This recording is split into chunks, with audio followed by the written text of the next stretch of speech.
If you like the story, you can support the author on Patreon. Link is in the description. Additionally, if you would like to request novels and access my Google Drive where I have 200 plus audiobooks, then you can join my Patreon. Link is also provided in the description. Chapter 1, Naoki. He opened his eyes to a silent room. The pendulum of an antique clock swung soundlessly on the wall, its rhythmic ticking absent in the stillness. Naoki bolted upright, gasping for air as if he'd been submerged underwater. "Where am I?" he muttered, his voice raspy and disoriented. He scanned his surroundings, bewildered. The room was rustic and sparsely furnished, with a single bed pushed against the wall. The bed creaked beneath him as he shifted, the sound amplified in the quiet room. Across from it stood a simple wooden desk, a worn backpack lying haphazardly on top. A faded calendar hung on the adjacent wall, its pages yellowed with age. A wooden cupboard stood in the corner, its paint chipped and peeling. A coal stove and an assortment of cookware cluttered the space beside it, a cast iron skillet resting precariously on top of a stack of mismatched plates. The unfamiliar scene deepened Naoki's confusion. What happened? Wasn't I just working overtime? He ran a hand through his hair, trying to piece together the fragmented memories that swirled in his mind like a chaotic whirlwind. Ugh, my head! A wave of disjointed images and sensations surged through him, leaving him reeling. Had he transmigrated? After the initial shock subsided, Naoki pieced together the situation. It was true. He had died from exhaustion after 5 straight days of overtime and found himself reincarnated in this world. But this wasn't Earth. It was a world where humans coexisted with extraordinary creatures known as Pokémon. They inhabited every corner of the globe, the skies, the seas, the land. The Pokémon world, Naoki whispered, a mixture of awe and disbelief in his voice. He had played the games and watched the anime, even fantasizing about living in this carefree world where trainers embarked on adventures with their Pokémon. Could he, too, journey through this world like Ash Ketchum, catching Pokémon, battling gym leaders, and unraveling the mysteries of this world? The thought of escaping the daily grind and living life on his own terms thrilled Naoki. He could almost feel the wind in his hair as he imagined himself exploring lush forests, scaling towering mountains, and sailing across vast oceans. But he quickly tempered his excitement, a sense of foreboding settling in his gut. This world wasn't all sunshine and rainbows. The person he inhabited was also named Naoki, originally from the Paldea region. He had moved to the Hone region with his parents, who tragically passed away from an illness, leaving him orphaned and alone. The original Naoki, disillusioned by their deaths, sold their belongings and drifted aimlessly for years, a wandering soul seeking solace in solitude. Finally, at 20, he returned to his grandfather's abandoned ranch in Paldea, where he lived out his remaining days, his spirit withered and his heart heavy with grief. Despite living in the world of Pokémon, he never caught one, content with a solitary existence devoid of companionship or adventure. Naoki felt a pang of sadness for this life he inherited, a life marked by loss and unfulfilled dreams. He glanced at the clock, its hands indicating it was 2 a.m. His stomach growled, reminding him that the original Naoki hadn't eaten dinner. With a silent apology, he rose from the bed, his joints creaking in protest, and grabbed a pack of instant ramen from the backpack. He stoked the embers in the coal stove, adding a few pieces of firewood to coax a flame back to life. As the water heated, Naoki rummaged through the cupboards and drawers but found nothing but basic seasonings. The ranch had been neglected for years, the fields overgrown with weeds, the once thriving orchard now a tangle of gnarled branches and fallen fruit. He could almost picture the ranch in its prime, vibrant fields of crops, fruit-laden trees, a bustling Pokémon house filled with Miltanks and Wooloos, rows of beehives buzzing with activity, their honeycombs dripping with golden nectar. The water began to boil, its steam fogging up the small window above the sink. Just as Naoki opened the ramen packet, a strange message flashed in his mind, its characters glowing with an ethereal light. Instant ramen, a low-quality food with little nutritional value. Popular among field workers and travelers due to its ease of preparation. Effects unknown. Naoki paused, his curiosity piqued. What was that? He had never experienced anything like it before. He added the noodles to the boiling water, and as they softened, he tossed in the seasoning packet, its artificial aroma filling the air. He wasn't a great cook, but living alone had taught him the basics of survival. As the ramen finished cooking, another message appeared, its text shimmering in his mind's eye. Oversalted instant ramen, low-level food. Due to excessive salt, it has lost any potential benefits and can only fill the stomach. Consuming too much may cause thirst. Pokémon with a preference for salty flavors may enjoy it. Evaluation: it's bad, but not bad enough to make a Pokémon faint. Naoki's eyes widened. He recognized this. It was like the cooking interface from a mobile game called Culinary Master developed by his former company. It was a pay-to-win game disguised as a cooking simulator, where players' dishes granted characters magical abilities and stat boosts based on their rarity, ranging from F to SSS. D was nothing special, but F could even inflict debuffs. Is this my cheat ability? Naoki wondered, a glimmer of hope sparking in his eyes. The mention of Pokémon in the description intrigued him. Could this be his chance to turn his life around, to make a difference in this world? He scooped the noodles into a chipped bowl and took a tentative bite. His taste buds were assaulted by a wave of salt, the flavor overpowering any hint of the ramen's original taste. Naoki grimaced. Yep, definitely too much salt. It was barely edible, but it was the only thing he had. As he forced down the noodles, he pondered this newfound power, his mind racing with possibilities. Chapter 2, Past Events. Although he had a rough idea about the effect of the golden finger, Naoki had no way to test it out just yet. For one, he didn't have any Pokémon around, and secondly, the original owner was broke. At 3 in the morning, Naoki, having barely managed to fill his stomach, started to ponder his situation. Sure, traveling to this world was exciting, but survival came first no matter where you were. After washing the dishes, he sat at the desk to go through the original owner's belongings. Being a wandering spirit, the backpack was pretty bare. A few sets of clothes, 3 packs of instant ramen, and a handful of loose change and bills were all that remained. Naoki counted the money, about 2,300 in total. This wouldn't last him a month, let alone fund a Pokémon journey. He sighed, calculating the currency conversion in his head. Man, this is rough. But then, thoughts of those adorable and powerful Pokémon from the anime popped into his head, and Naoki perked up. One step at a time, he told himself. Maybe it was the lack of sleep from his old life, or maybe his body was just exhausted, but as soon as he had a full belly, sleepiness washed over Naoki. He didn't fight it, relishing the thought of a good night's rest without worrying about being late for work or struggling to pay the bills. Tomorrow was a new day. He switched off the lights, lay down on the rickety wooden bed, and was soon fast asleep. The next morning, a knock on the door startled him awake. Naoki's eyes flew open, and he sat up, disoriented for a moment. Then it hit him he was in another world. He let out a relieved sigh, but the knocking continued. Confused, Naoki ran a hand through his messy hair and opened the door to find an older gentleman wearing a brown vest and a black fedora. The man, who appeared to be in his 60s or 70s, had a warm, friendly smile on his face. Beside him stood a creature that looked like a lizard, standing upright on 2 legs. Its body was a vibrant green, shimmering in the morning light. A tire-like structure adorned its neck, and its sturdy, thick tail swayed gently behind it. Naoki's eyes lit up. He instantly recognized the Pokémon. It was a Cyclizar. The older man spoke. I heard you say yesterday that you'd be staying to take care of the ranch. I figured you might not be familiar with the work, and cleaning it up alone would be a lot, so I brought this little one along to help. Naoki blinked, a memory surfacing in his mind. The original owner of this body had indeed agreed to look after a ranch. Yesterday morning, when the original owner returned to the ranch, he bumped into the kind old mayor. Recognizing him, the mayor greeted him warmly and said, "This is the legacy your grandfather left for you. I knew you'd come back someday, so I've been stopping by to tidy up every now and then. Even though it's been empty for years, the house is still livable. You can stay here without a worry." The original owner thanked him politely. The old mayor smiled and said, "Your grandfather and I were friends in our youth, and I even held you in my arms when you were a baby. This is what your grandfather asked of me before he passed away, to make sure you inherited the ranch." Naoki thought to himself, the mayor must think I came back to run the ranch. With this realization, the current situation made sense, but he was still puzzled about the Cyclizar standing beside the mayor. Looking at the tall, thin young man before him, the mayor couldn't help but feel a pang of sorrow and regret. What a poor child. All his relatives are gone, and he's all alone in this world.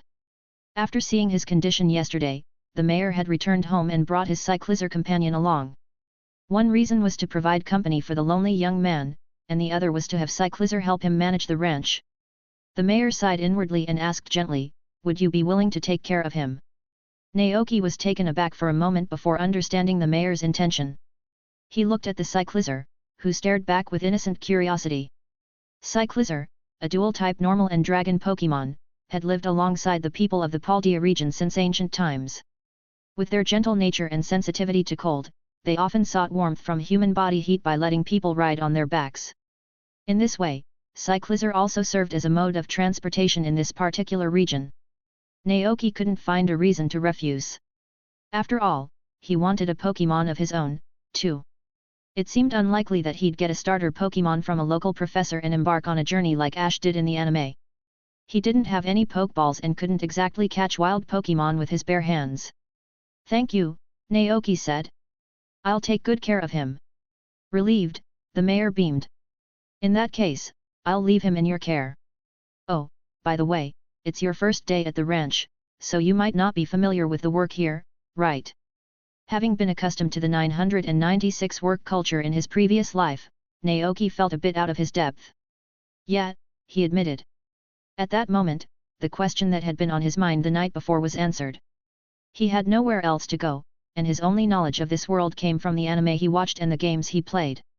Given his current circumstances, staying put seemed like the best course of action. At least he had shelter from the wind and rain. The old mayor smiled and said, "Well then, allow me to show you around the ranch. But if I remember correctly, you left Paldea when you were 10 and moved to Hone, right?" "Yes," Naoki replied. The mayor sighed. 10 years have flown by. How time flies. They once prosperous and bustling scenes of the past were still fresh in his mind, but now, all that remained was a deserted and dilapidated ranch. The farmland was overrun with weeds and rocks, and the Pokémon house had been ravaged by time, leaving only a skeletal frame. As they walked through the ranch, the Cyclizer followed obediently, observing the young man with curiosity. Naoki focused on absorbing the mayor's words and didn't notice Cyclizer's attention. Since he had decided to stay and take care of the ranch, he was eager to learn. The mayor's eyes were filled with nostalgia. Everywhere he looked, memories of the past flooded back. "The land in front of us is the ranch's farmland. A long time ago, all sorts of crops grew here. In the autumn, the fields would be overflowing with fruit. That house is where the rancher lives. The big box next to it is a shipping container. The daily harvest of crops and moo milk can be stored in it. There's a valley east of the ranch where mostly small, docile Pokémon live. You can go there to gather mountain goods and berries, and then put the things you don't need in the shipping container. Every afternoon at 5 o'clock, someone from town comes to collect the items in the containers and pay you for them. The collected goods are then sent to Mesagoza Market by a special courier for sale. When your business thrives in the future, there will be special vehicles coming to transport goods.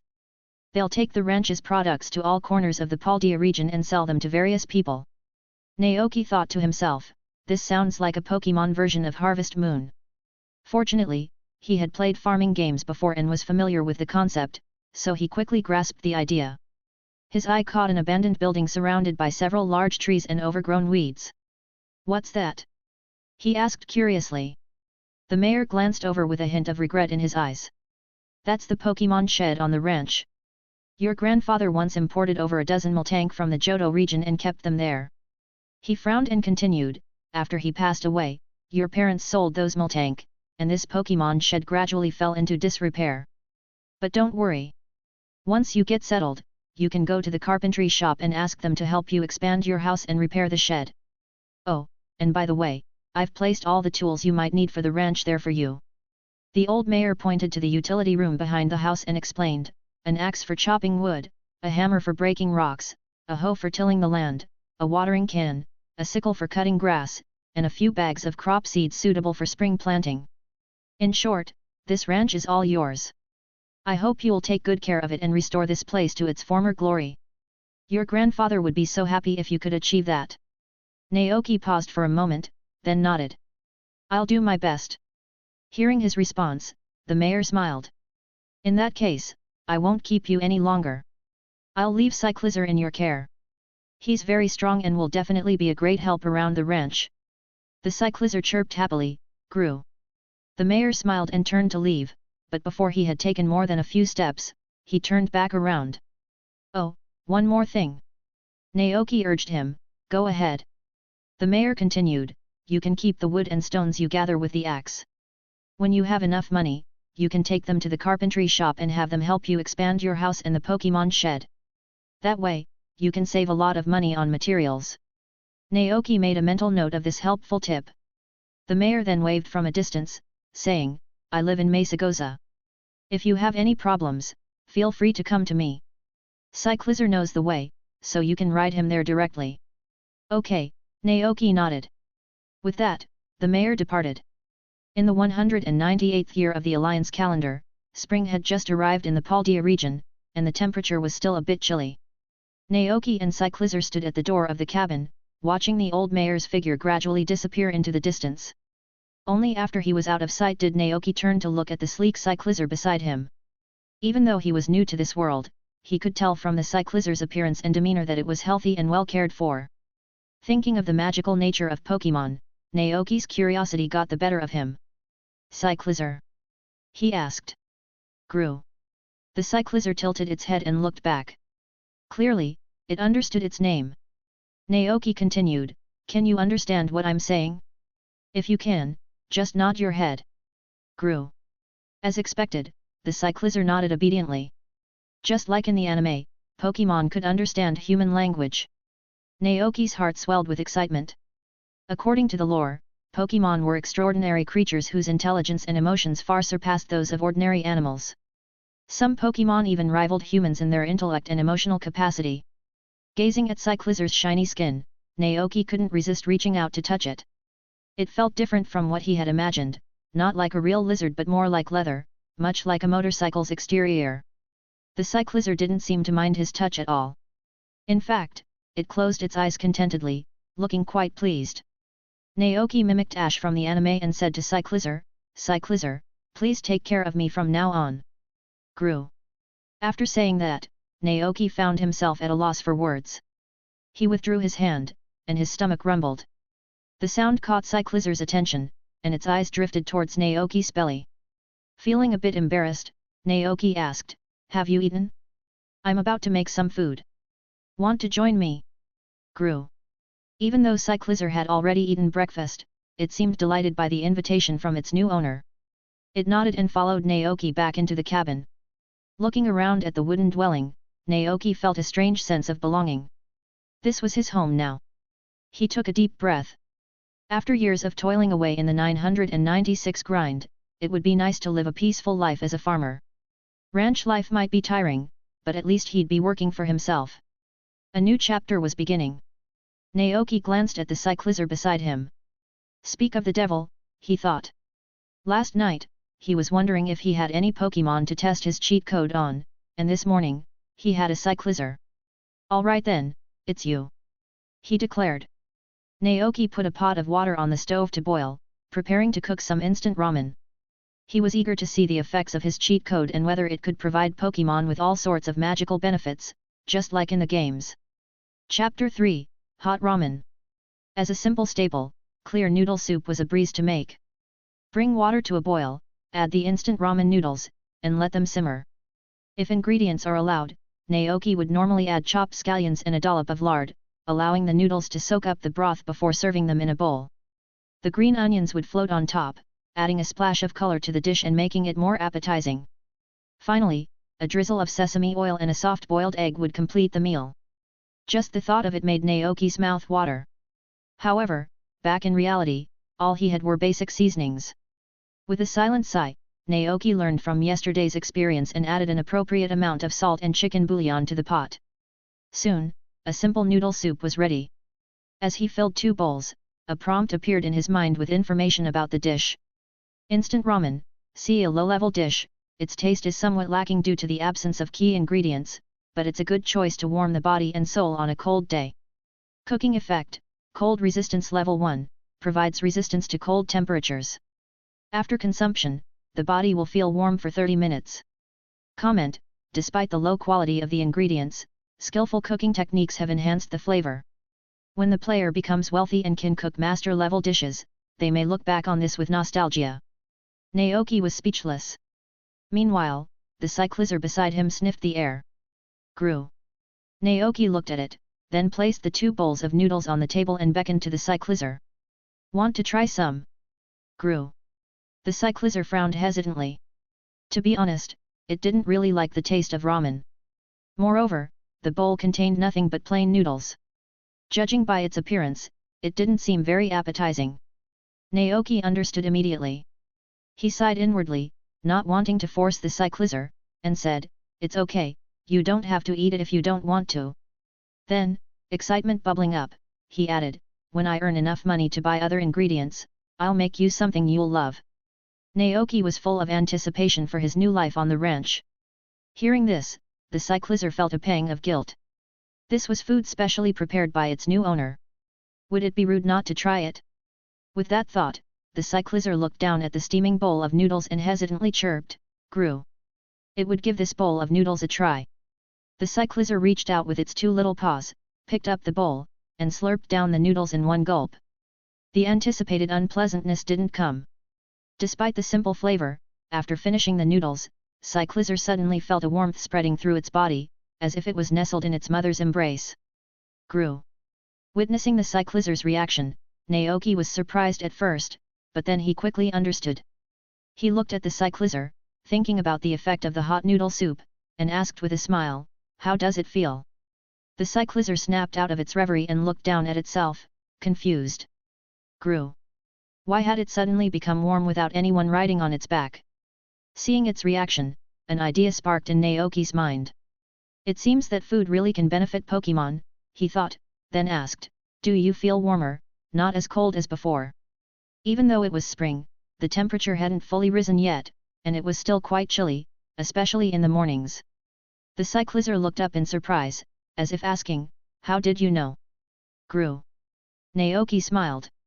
"It's the power of food." Grew. The cyclizer looked puzzled. This concept was a bit too advanced for it. After all, it was just a cyclizer. Naoki didn't try to explain further. The cyclizer would understand eventually as they lived together. Having confirmed the effect of his cooking on Pokémon, Naoki was in a good mood. He quickly finished his breakfast, washed the dishes, and stepped outside. The neglected ranch was covered in lush vegetation, with bird Pokémon occasionally flying overhead in search of food. Breathing in the fresh air, Naoki took a deep breath and decided to explore the area. He wanted to familiarize himself with the place. As he walked through the ranch with the cyclizer by his side, Naoki realized it was larger than he had initially thought. A wooden fence surrounded the ranch, and the area within was quite spacious. To the east was a vibrant valley, the calls of wild Pokémon echoing from within. The farmland took up a third of the ranch. There was a lake in the southwest corner and a river flowing around it. A wooden bridge spanned the river, connecting the ranch to the other side. Naoki stood on the bridge, looking at the rotting and broken wooden fence along the riverbank, realizing that he had a lot of work ahead of him. Clearing weeds, removing rocks, chopping down unwanted trees, and tilling the fields in preparation for planting, these were the tasks that lay ahead. As for the Pokémon shed where the Miltank used to be kept, Naoki wasn't planning on fixing it up just yet. There wasn't enough wood, and he was short on funds. After all, rebuilding the shed and purchasing Pokémon like Miltank would require a substantial investment. Standing in front of the lake at the edge of the farmland, Naoki squatted down and assessed its size and depth. Raising fish here would be a great idea, he thought. According to the original owner's memories, in addition to Pokémon, there were also ordinary animals in this world. However, Naoki preferred to raise water-type Pokémon instead of regular fish. Pokémon like Magikarp, Goldeen, Finion, and Palpitoad. Or, to be a bit more daring, Gyarados, Melodic, Vaporeon, and Ludicolo. Although these fish weren't edible, as a collector at heart, Naoki would be satisfied just keeping them here and watching them thrive. Naoki mentally ticked off all the tasks he needed to accomplish, realizing that it would be a long journey ahead. The ranch management games he had played before flashed through his mind, and Naoki couldn't help but chuckle wryly. He had just escaped the 996 grind, and now he might be facing 007 working from midnight to midnight, 7 days a week. Chapter 4, Coriden. After exploring the ranch, Naoki had a good grasp of the layout. As he hurried back with the cyclizer, he remembered that the old mayor had left some things for him in the utility room behind the house. Naoki rounded the wooden house and arrived at the utility room. Opening the door, he found various tools neatly placed on a large box: a hammer, a sickle, a hoe, a watering can, an axe, a bag of crop seeds wrapped in red cloth, and a brown book titled Ranch Handbook. Most of the tools were made of iron and looked brand new, likely purchased by the kind old mayor as a gift. Naoki felt a surge of gratitude. He was indeed short on cash at the moment. After storing the tools, Naoki picked up the bag of seeds. Information about them immediately appeared in his mind. Turnip seeds, a spring crop that typically takes 3 months to mature, but in this world, it only takes about a month to harvest. Very suitable for novice ranchers. If cared for by grass-type Pokémon, its growth cycle can be shortened even further. Wow, Naoki was surprised. It grows that fast. He searched his memories for information and eventually found something relevant. The world was like this: crops grew quickly and had short cycles. This was why food shortages were rare here. No wonder the Pokémon world feels like a utopia. Naoki thought to himself. Humans didn't have to worry about food, and the existence of Pokémon greatly increased productivity, allowing young people to travel freely and pursue their dreams. However, Naoki also learned from the original owner's memories that not all crops grew so rapidly. Some had extremely long growth cycles and only matured once a season. Naoki nodded silently, then picked up the book and opened it to the first page. It contained information on how to plant and cultivate crops. Each page featured a different crop, with detailed instructions on soil preparation, planting times, fertilization, watering cycles, and more. After flipping through it a few times, Naoki carefully put the book away and left the utility room with the cyclizer. Opposite the utility room was a cave. Naoki ventured inside and found that the space within wasn't very large. From the original owner's childhood memories, he learned that this cave served 2 main purposes. One was to grow mushrooms. The dark and humid environment was perfect for mushroom cultivation. The other was to house woobit. The woobit raised here would go out after sunset, foraging for food and bringing back various berries and fruits for the rancher. This incredible Pokémon was a natural gourmand. It could emit 200,000 Hz ultrasound from its ears to locate ripe fruit to satisfy its hunger. It would then use ultrasound waves to knock down the fruit, carefully selecting only the ripest ones to eat. Interesting, Naoki thought. After understanding the purpose of the cave, Naoki didn't linger. He returned to the front with his tools, surveyed the weed-infested farmland, and prepared to start small, clearing a patch to plant turnips. Seeing his actions, the cyclizer eagerly volunteered to help, chirping, "Grew." It swung its tail, and with a powerful thud, a rock shattered as if struck by a sledgehammer. Naoki was dumbfounded. He looked down at the hammer in his hand and the rock he had struggled to break, momentarily speechless. The cyclizer seemed delighted to be useful. Naoki sighed with a mix of amusement and relief. "All right then, let's work together." Grew. Meanwhile, in the central Paldea region, a basin nestled amidst towering, steep mountains housed a mysterious area known as Area Zero. Beneath this area lay a modern, advanced laboratory. In the deepest part of the lab, Professor Olim, a Pokémon researcher specializing in the legends of Paldea, and her husband, Professor Turo, gazed excitedly at the tall, enigmatic machine before them. "The time machine is finally complete!" exclaimed Professor Olim, who wore a white coat and a necklace adorned with ancient animal teeth. "Finally, I can see the Pokémon from the future and the past mentioned in the Scarlet Book." Professor Turo was equally thrilled. The couple had spent years in the depths of Area Zero, conducting their research. One focused on the ancient past, the other on the future. With the unique properties of Area Zero, they had finally developed this device. It could teleport Pokeballs and capture Pokémon from different timelines, bringing them to the present. "Let's try it now. I want to see Pokémon from different eras with my own eyes," Professor Olim declared. Professor Turo nodded, a hint of tenderness crossing his face as he asked, "Isn't Arvin's 8th birthday coming up soon?" "Perfect timing," Olim hummed. "This time I can bring back Pokémon from various eras for Arvin to befriend. Let's get started." Turo echoed his wife's enthusiasm. He took a deep breath, imagining Arvin's reaction to seeing those Pokémon. The child had always loved Pokémon. If he saw Pokémon from the future and the past, he would surely be overjoyed, right? Parents couldn't help but love their children.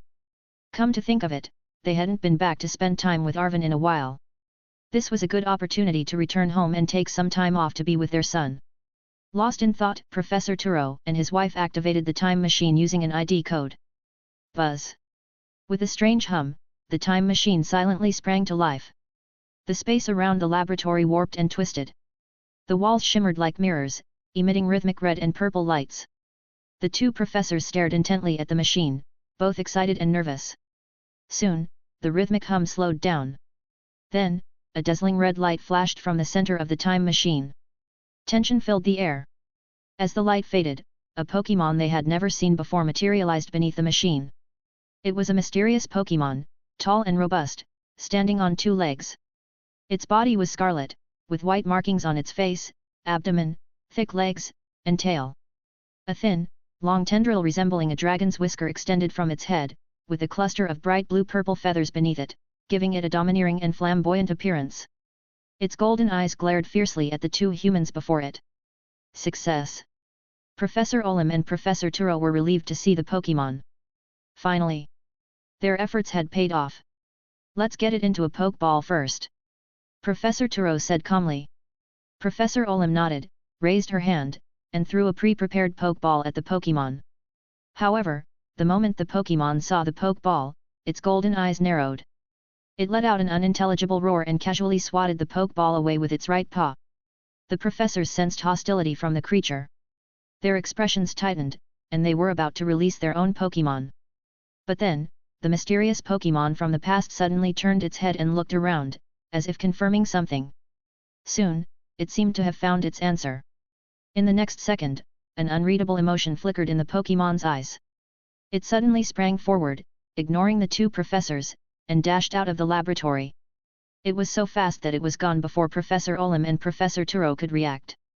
Then, it looked upward, the feathers on its head extending and transforming into wing-like structures, and it soared into the sky. How many years had it been waiting? Coriden couldn't remember anymore.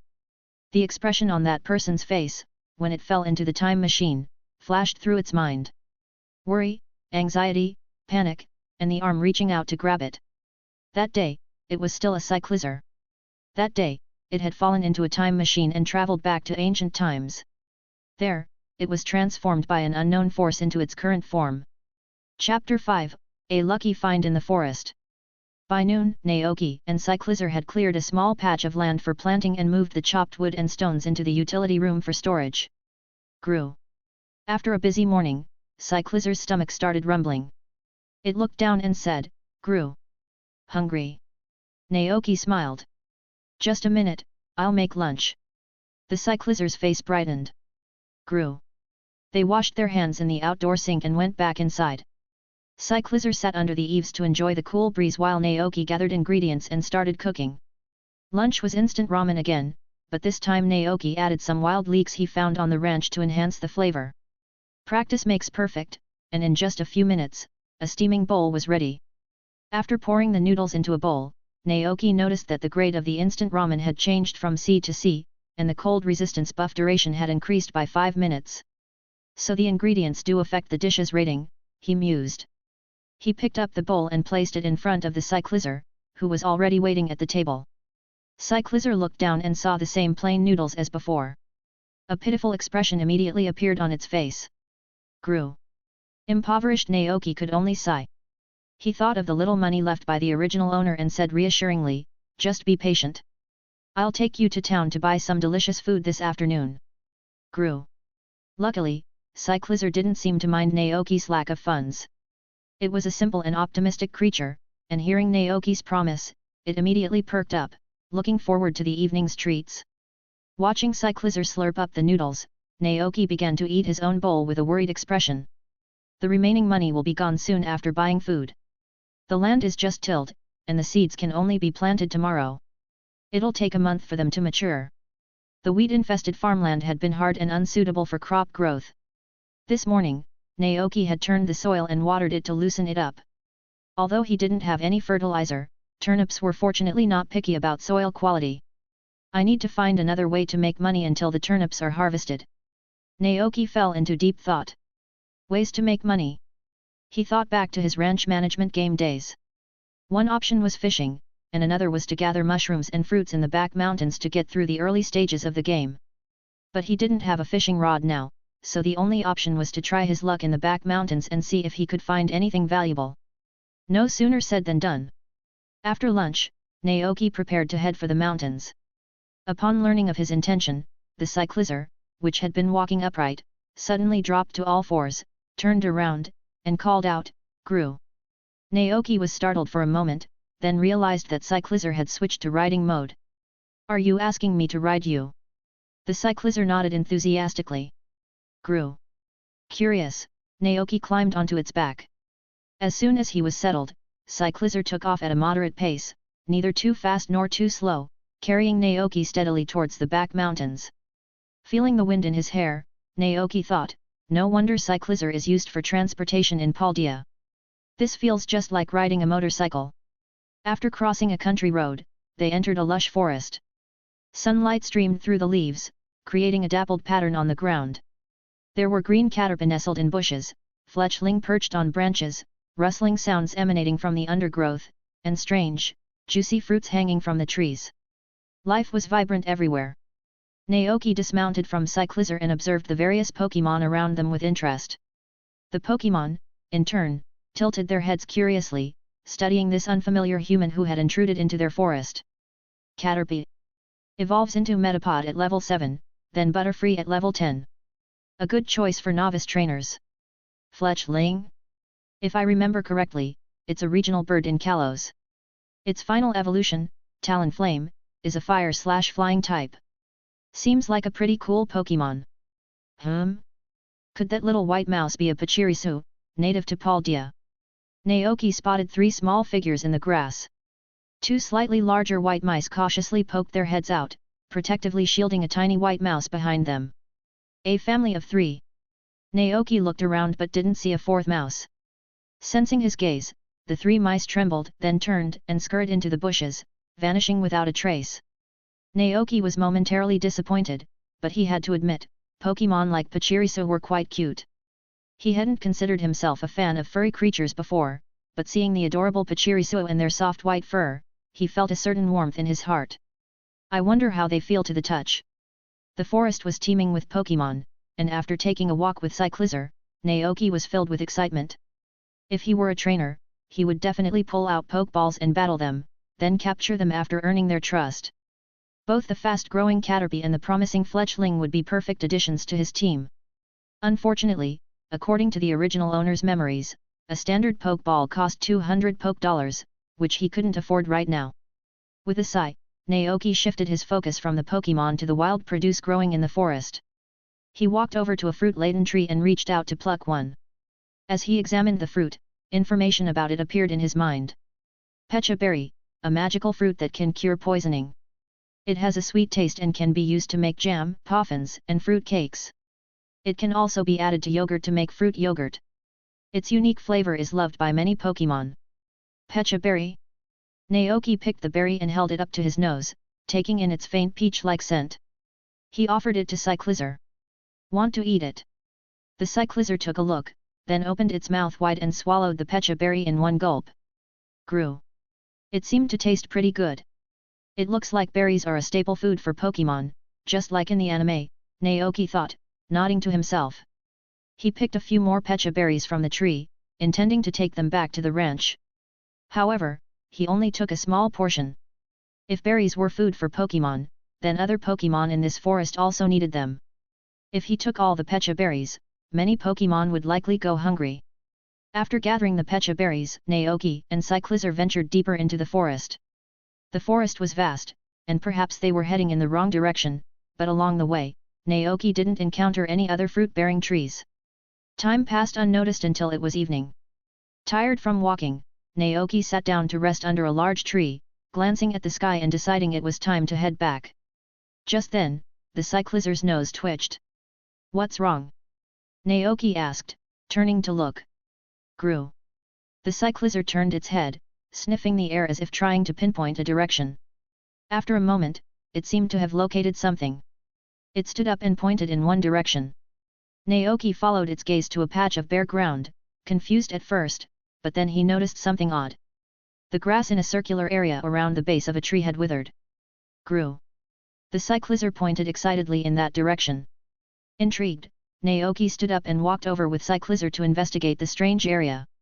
He brushed aside the fallen leaves and yellowed grass to reveal a pitch-black object underneath.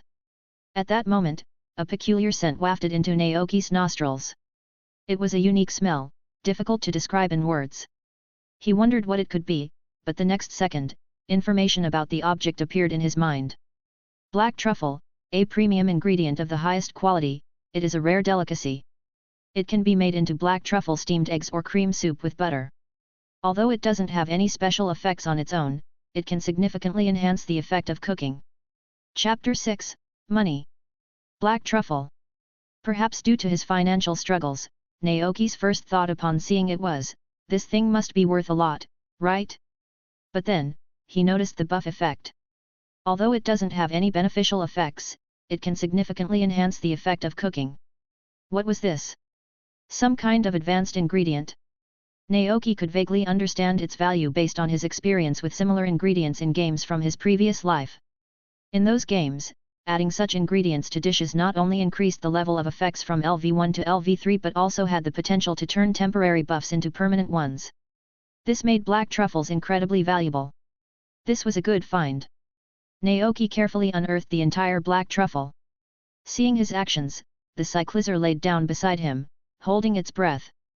Only after the palm-sized truffle was safely tucked into Naoki's backpack did it look up and ask curiously, "Grew. This is great stuff that can improve our quality of life." Naoki explained to the cyclizer with a smile. He weighed it in his hand and estimated the black truffle to be about 1 kilogram. As a layman, he didn't know the exact price of black truffles, but judging by its size and quality, he could tell it wouldn't be cheap. Glancing at the sky, Naoki saw that it was getting late, so he hopped onto the cyclizer and let it carry him back to the ranch. At 5 o'clock in the afternoon, Naoki had just returned to the ranch and was about to pour himself a glass of water when he heard a whistle from outside. Ding ding ding. He walked out the door and saw a van with a Wave logo pulling up.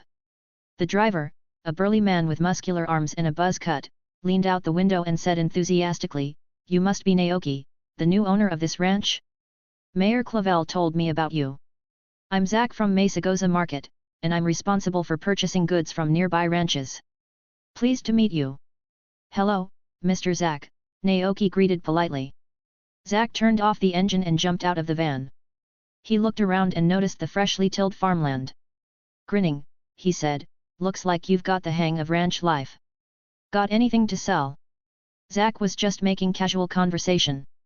He knew a novice rancher wouldn't have mature crops, wool, or milk to sell yet. After all, developing a ranch took time. But the next second, he saw the new ranch owner pull out a large, black object. Zach, with his extensive knowledge, instantly recognized it. His eyes widened in surprise. "A black truffle? Wow! This size is incredibly rare. Where did you find it?" "The back mountains," Naoki replied. "Can I sell it?" Zach nodded eagerly. "Of course. This thing fetches a high price. Normal quality black truffles go for about 5,000 poke dollars per kilogram. The quality and size of the one you have are top-notch. This kind of black truffle is hard to come by in the market, and the price is around 15,000 poke dollars per kilogram. Its unique taste was sought after by many, especially the upper class among the wealthy and aristocratic families. They weren't short on money. 15,000 poke dollars per kilogram? Naoki did the math. In other words, the black truffle in his hand was worth a total of 30,000 poke dollars? Naoki was tempted by the price. Should he sell it? This level of rare ingredient could greatly enhance the effects of Pokémon food when cooked. Could he? If he sold it, he would have enough money to buy seeds, repair the ranch, and stock up on food. For a moment, Naoki hesitated. But then, he made a decision. He had to think long-term. Even though the black truffle could improve his cooking, exchanging it for cash would accelerate the ranch's development and ultimately generate more income. Once the ranch was thriving, he could use the money to buy other high-quality ingredients with similar effects. With that in mind, Naoki no longer hesitated and decided to sell it. Zach retrieved a scale from his van, weighed the truffle, and pointed to the reading. 2 kg and 200 grams. He pulled out a calculator and a small notebook, did some quick calculations, and then announced, the total comes to 33,000 poke dollars. Okay, Naoki nodded. Then I'll take this black truffle off your hands. Zack said as he pulled out a stack of bills from his wallet and handed it over. Naoki took the money, counted it carefully, and let out a sigh of relief. The first money he had earned as a rancher was now in his hands. He could finally stop eating bland instant ramen. Zack still had to visit other ranches to collect goods. Before leaving, he looked around the ranch and suggested, aside from growing crops and raising Pokémon, there are many other ways to make money. Haven't you been to Cascarafa yet? If you go there, remember to buy a fishing rod from the general store. While your crops are growing, you can earn some money by fishing. But don't worry too much. It's tough at the beginning, but it gets much easier in the summer. Then, besides growing regular crops, you can also cultivate leppa berries to make juice. Berry juice with that farm fresh flavor is very popular in big cities. Leppa berries? Naoki raised an eyebrow at the familiar name. However, he wasn't thinking about brewing juice. Instead, he wondered if the berry juice he made might have some strange effects, like his cooking. Naoki nodded, keeping his thoughts to himself, and said to Zack, I'll keep that in mind. Thank you very much. Zack smiled cheerfully. Good luck. After seeing Zack off, Naoki returned to the cabin and eyed the small piece of black truffle left on the table, a fragment that had broken off while he was digging it up. Black truffles are so valuable. I wonder if training a Diglett could help uncover more hidden underground. Naoki mused. He decided to keep this small piece, saving it to enhance a future dish when the time was right. As for now, looking at the thick stack of poke dollars in his hand, Naoki's spirits soared. It was time to go shopping in town and buy some new ingredients for cooking. Naoki hopped onto Cyclizer, pointed in the direction of town, and the Cyclizer took off. As they rode, Naoki gazed at the sunset-painted sky and hummed a tune, riding on my beloved little motorcycle. Grew. The Cyclizer looked back, puzzled. His beloved little motorcycle? Was he talking about him? Chapter 7, Unexpected Arrival at the Ranch. Mesagoza was located in the southern region of the Paldea, a bustling coastal town. From the original owner's memories, Naoki knew the city was known for its various local festivals. For example, the Spring Festival, the Water Pokémon Rally, and the summer-only fireworks display. These unique events attracted many visitors, and combined with the flourishing agriculture and animal husbandry around the town, Mesagoza had developed steadily over time. The Mesagoza market within the town was even more famous. Naoki walked down the street with Cyclizer, observing pedestrians with various Pokémon strolling leisurely in the sea breeze. The atmosphere was cozy and relaxed. This time, besides buying food, Naoki had other important tasks. He needed to visit the town's carpentry shop, general store, seed shop, and the store that sold ranch Pokémon and ordinary animals. It's almost 6 o'clock, Naoki thought, a little worried the shops might close soon. He paused and asked the Cyclizer, "Are you hungry?" Grew. The Cyclizer nodded, then shook its head. It was intelligent enough to understand that Naoki had things to do, so it could wait a little longer. Seeing its response, Naoki smiled, patted its head, and said, "Good boy, then let's go to the general store first." Grew. The town wasn't big. Perhaps to prevent visitors from getting lost, the locations of various shops were clearly marked on both street signs and billboards. Locating the general store on the map, Naoki headed straight for it. After crossing an intersection, a red brick building appeared before Naoki. It was evening, and the store was empty except for a bald man wearing glasses sitting behind the counter, fiddling with a fungus bag. Hearing the wind chimes jingle as the door opened, the man looked up. "Ah! A customer. Welcome."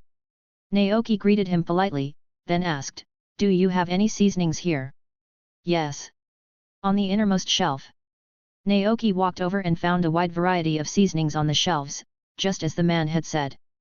Oil, salt, vinegar, soy sauce, flour, spices, red bean paste, butter, sugar, pepper.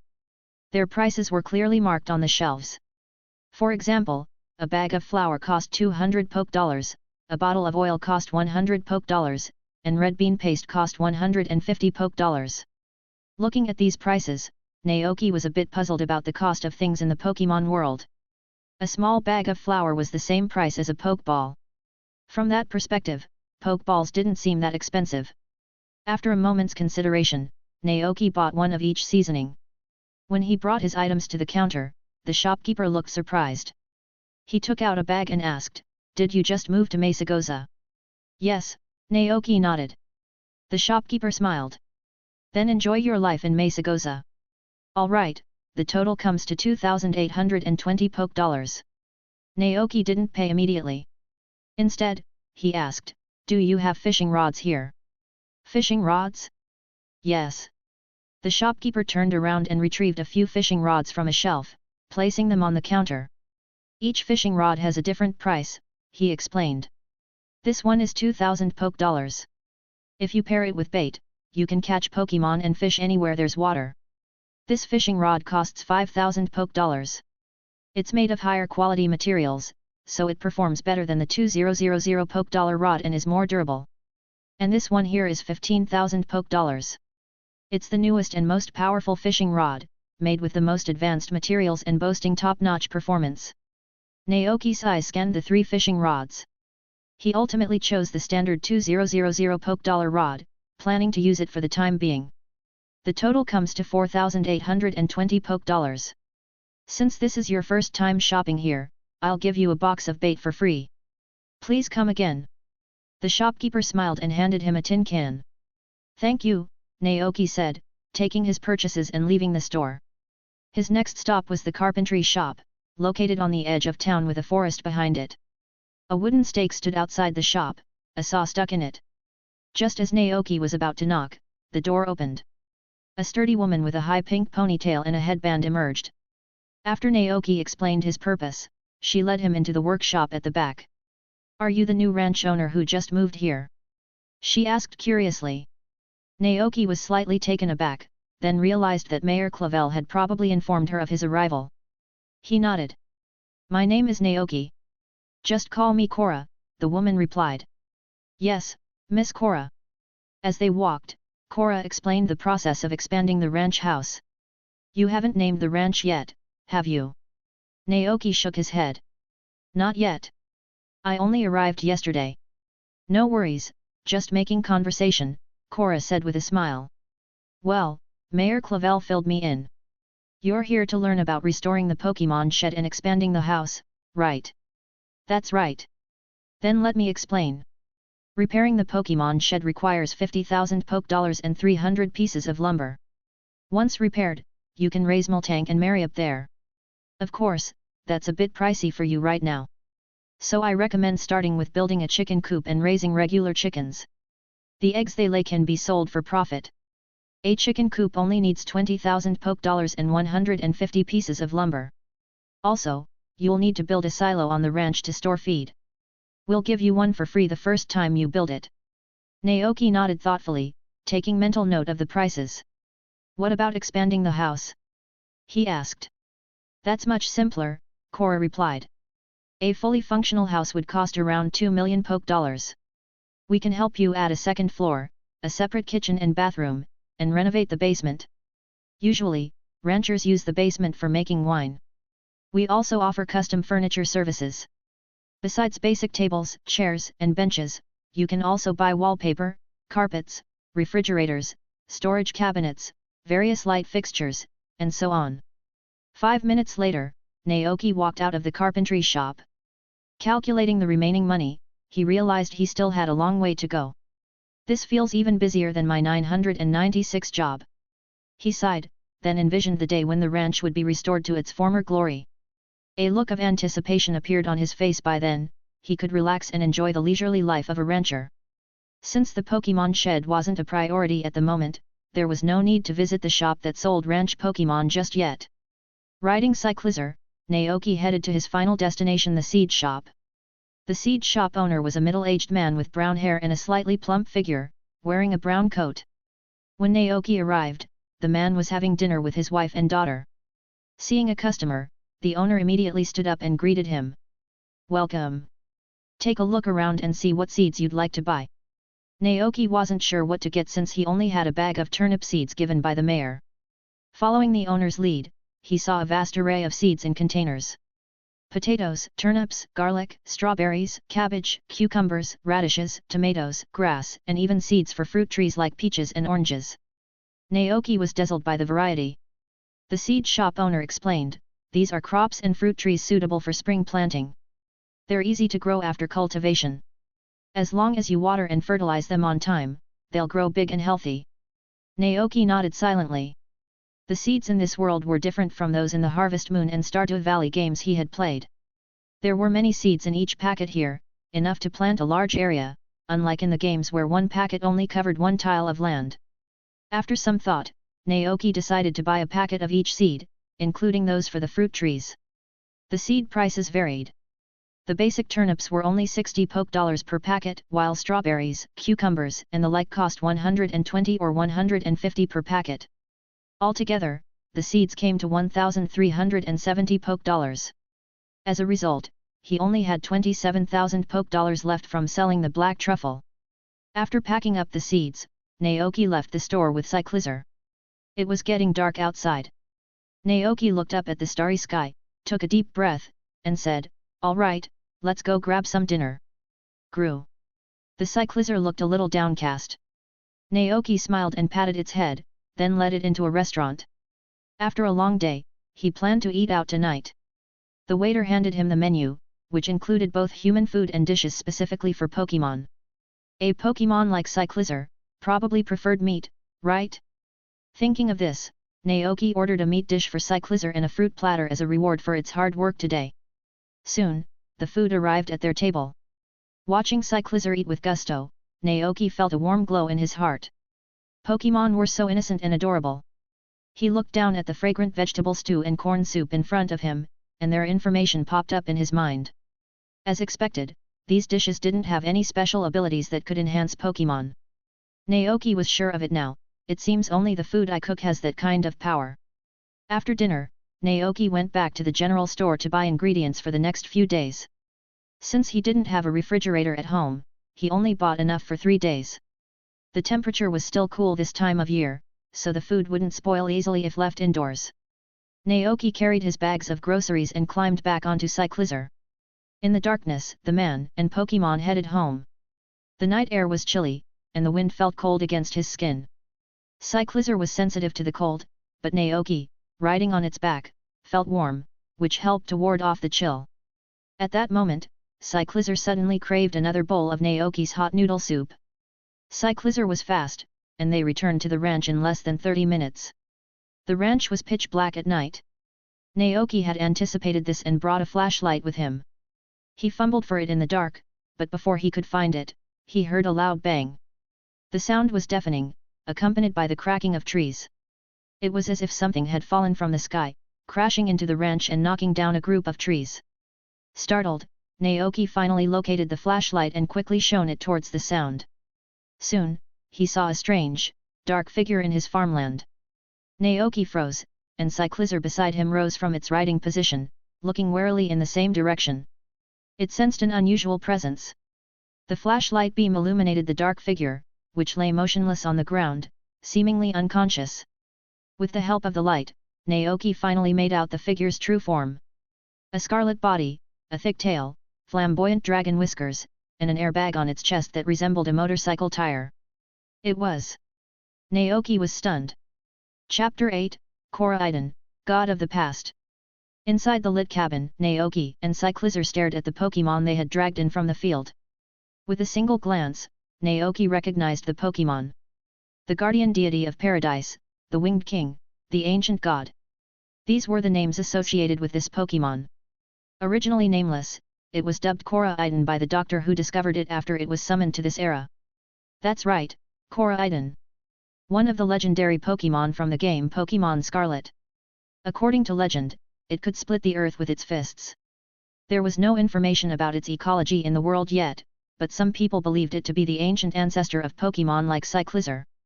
Although similar in appearance to Cyclizer, Coriden was known for its tenacious and violent nature. Naoki looked at Coriden, then at Cyclizer, and noticed the similarities in their appearance and skeletal structure. So, the question was, how did Coriden end up here? Naoki fell into deep thought. He was recalling information about Coriden from the game. Summoned by Professor Olim through a time machine, it fled Area Zero after losing a territorial battle with another Coriden. It eventually collapsed from exhaustion on a beach in southern Paldea and was found by the game's protagonist. So, what's the situation now? Naoki was confused. He looked at the innocent-looking cyclizer across from him, then down at Coriden. Suddenly, Coriden's closed eyes snapped open, its golden pupils filled with a ferocious aura, locking onto the human in front of it. Naoki was shocked. But then, the violent aura vanished, though Coriden continued to stare at him. Naoki tilted his head in confusion. Grew. Cyclizer tilted its head as well. Hearing the third party's call, Coriden's expression changed slightly. Upon seeing Cyclizer clearly, disbelief flashed in Coriden's eyes, then a flicker of understanding. Memories flooded back. A long time ago, when it was still a Cyclizer, it had also encountered a Coriden one night. Today was just like that day. However, back then, it was in the same position as the Cyclizer opposite it. It looked at the Cyclizer, slightly frightened by its aura, and suddenly realized what had happened to the Coriden it met when it was a Cyclizer. That was itself. It had fallen through a time warp, spending 10,000 years in a distant epoch. Finally recalled, it had arrived in an even earlier time period. The Cyclizer's eyes were fixed on Coriden, a tense energy crackling between them. Naoki, sensing the potential danger, quickly stepped in front of Cyclizer, shielding it from Coriden's gaze. "Hey there," he said, forcing a friendly tone, "are you all right? I saw you fall from the sky, so I brought you back to my place." It was best to tread carefully with this strange, seemingly aggressive Pokémon. Coriden's gaze shifted to Naoki, its eyes narrowing. A complex mix of emotions flickered across its face: disappointment, resentment, a tinge of jealousy. This Cyclizer was its past self, a reminder of a time before its evolution, before its journey through time and space. Naoki silently observed Coriden, his own heart pounding with a mixture of fear and curiosity. He mirrored Coriden's stillness, hoping to avoid provoking it. Suddenly, a loud growl erupted from Coriden's stomach, shattering the tense silence. Naoki blinked, a wry smile tugging at his lips. He and Cyclizer had already eaten, but it seemed their unexpected guest was famished. "Are you hungry?" Naoki ventured, "I have some food here. Would you like some?" Coriden's demeanor changed instantly, its aggressive posture softening. It nodded eagerly, its earlier ferocity replaced by a childlike eagerness for sustenance. Naoki couldn't help but chuckle inwardly at the Pokémon's sudden change of heart. He stood up, beckoning Cyclizer to follow him to the cupboard. There, he retrieved a fresh piece of pork belly he had purchased earlier that day.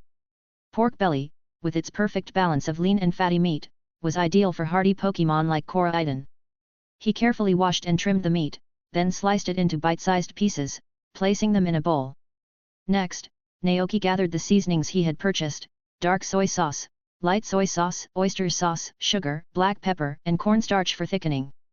He combined these in a bowl, mixing them thoroughly with the pork belly until the meat was evenly coated. Once the flavors had melded, he transferred the pork to a skillet and began to cook it slowly over medium-low heat. Soon, golden fat began to sizzle, filling the room with an irresistible aroma. The marinated pork slowly turned a rich golden brown, its succulent juices bubbling enticingly. Naoki glanced back at Coriden, who had shifted to a quadrupedal stance, its eyes glued to the pan, drool dripping from its chin. Even Cyclizer, despite having already eaten, couldn't help but salivate at the tantalizing smell. Naoki smiled to himself. He estimated the cooking time, and when the pork was done, he divided it into 2 plates. As he looked down, information about the dish materialized in his mind. Pan-seared pork belly, B ingredients, heat, seasoning, and unique cooking techniques create this popular dish. The juicy, flavorful pork belly provides unparalleled vitality to Pokémon. Cooking effects: major physical recovery, major strength increase, minor experience and insight gain for Pokémon. Duration: 60 minutes. Comment: fresh ingredients and excellent cooking skills combine to create this delicious pan-seared pork belly, perfect for Pokémon who crave power. Hey! Naoki was surprised by the high quality of the dish. But he noticed the short duration of its effects. He recalled the black truffle he had found earlier. Could adding this rare ingredient make the effects permanent? He would have to experiment later. He brought the plates to Cyclizer and Coriden, watching as they devoured the pork with gusto. Then, an idea struck him. He retrieved 2 glasses, 2 berries, and 2 bottles of moo milk. A refreshing juice would be the perfect complement to the rich meal, and he was curious to see if squeezing juice directly from the fruit would trigger his cooking ability. The berries resembled ordinary fruits, but there weren't enough to make a full serving of juice. Naoki decided to add some milk to the mix. After washing his hands, he squeezed the juice from the berries into the glasses, then added the moo milk and stirred. The milk, purchased from the Mesagoza market, was a 500 ml bottle and had cost him 120 poke dollars. As the juice and milk blended, Naoki watched as information about the concoction appeared in his mind. Berry milk, see a blend of fresh berries and nutritious moo milk. This fruity drink is a delightful treat for Pokémon. Cooking effect, limited to Miltank or Tauros. After consumption, the quality of milk produced by the drinker will be slightly improved, making it tastier and more nutritious. Comment, delicious berry milk, a treat you deserve. Chapter 9, Flavors of the Past. Improve the quality of milk? Exclusive to Miltank or Tauros. Naoki raised an eyebrow, surprised. He had assumed his cooking would enhance a Pokémon's strength and speed or provide other direct benefits. But this indirect buff, this enhancement of a specific product, was a new revelation. It would be incredibly useful on the ranch. Would other dishes yield similar effects? There were so many possibilities and so many recipes to discover. It would take a lifetime, perhaps even 50 years, to explore them all. But regardless, Naoki's curiosity was piqued. He was eager to experiment and uncover the hidden potential of his culinary creations. Plenty of time for that, he mused, turning to offer the glasses of berry milk to Cyclizar and Coriden. While neither were milk-producing Pokémon, the drink would still be a refreshing treat. Before being summoned by the time machine, Coriden had just finished a fierce battle with another Coriden. It had sustained minor injuries, but the urgency to return to this time and space had driven it to rush home without rest. Now, having devoured Naoki's cooking and savoring the familiar flavors, Coriden felt rejuvenated, its injuries healing rapidly. Overcome with gratitude and affection, it approached Naoki, licking his face with its long tongue. Naoki, initially startled, remembered Coriden's playful nature from the anime. He relaxed, a chuckle escaping his lips. But as Coriden's saliva dripped down his face, he gently pushed the Pokémon away. Coriden, unfazed, crouched nearby with a goofy grin, its thick tail thumping against the floor as it watched Naoki wash his face. After Cyclizar finished its meal, Naoki cleared the table, washed the dishes, and stretched his weary muscles. It had been a long day, and it was time for some much-needed rest. There was no bathroom in the ranch house, so Naoki stepped outside and rinsed himself off with the garden hose. He then retreated to bed, yawning as he flipped through the ranch encyclopedia, studying the information on spring crops. He had a lot to do tomorrow: clear the fields of unnecessary trees and rocks, till the soil, plant seeds and saplings. He also planned to try fishing, hoping to catch something he could sell to supplement his income. Until the crops matured and the Pokémon house was repaired, this was his only means of making money. As Naoki drifted to sleep, he glanced at the bedside where Cyclizar lay sprawled on the floor, yawning sleepily. Coriden had also found a comfortable spot and closed its eyes. The familiar scent of Naoki, the comforting environment, and the lingering aroma of food created a sense of ease and security. Despite the ranch's remote location, Naoki wasn't afraid. Cyclizar's presence offered a sense of protection, and Coriden, despite its initial aggression, seemed to have settled into a peaceful slumber. Naoki smiled, then turned off the light and surrendered to sleep. The next morning, his internal alarm clock, honed from years of corporate life, woke him at the crack of dawn. A glance at the pendulum clock on the wall told him it was only 6:15 a.m. He briefly considered going back to sleep, but the thought of the day's tasks ahead quickly dispelled any lingering drowsiness. He rubbed his eyes, got out of bed, and started preparing breakfast. The rustling sounds woke Coriden, who, upon seeing Naoki up and about, simply rolled over and went back to sleep. Cyclizar, however, perked up immediately. Naoki chuckled as he passed by, patting the Pokémon's head. "Go back to sleep," he said softly. "I'll wake you when breakfast is ready." Cyclizar let out a soft greya and obediently curled back up on the floor. For breakfast, Naoki decided to make a sandwich for Cyclizar. He combined toast from the Mesagoza market with leftover steak, freshly sliced tomatoes and lettuce, and a generous slathering of cheese sauce. As he assembled the sandwich, the familiar information popped up in his mind. Sandwich, a combination of fresh ingredients, meat and vegetables, rich in nutrition, and ideal for breakfast. Cooking effect, minor energy increase, making Pokémon more energetic and less prone to sleepiness. Evaluation, a basic sandwich, but a great choice for breakfast. Just a minor energy boost. Naoki mused, a hint of disappointment in his voice. But then, he considered that the only ingredient he had actually cooked was the steak, and the result seemed rather impressive. After serving Cyclizer its breakfast sandwich, Naoki turned to prepare his own. He eyed the remaining pack of instant ramen, deciding against wastefulness. However, as he was about to dig in, Coriden, ever vigilant, noticed the discrepancy. It glanced down at its own sandwich, then at Naoki's bowl of steaming noodles. With a sudden burst of energy, it switched to a bipedal stance, snatched the bowl, and began to slurp down the noodles with gusto. Naoki watched in astonishment. You like that stuff?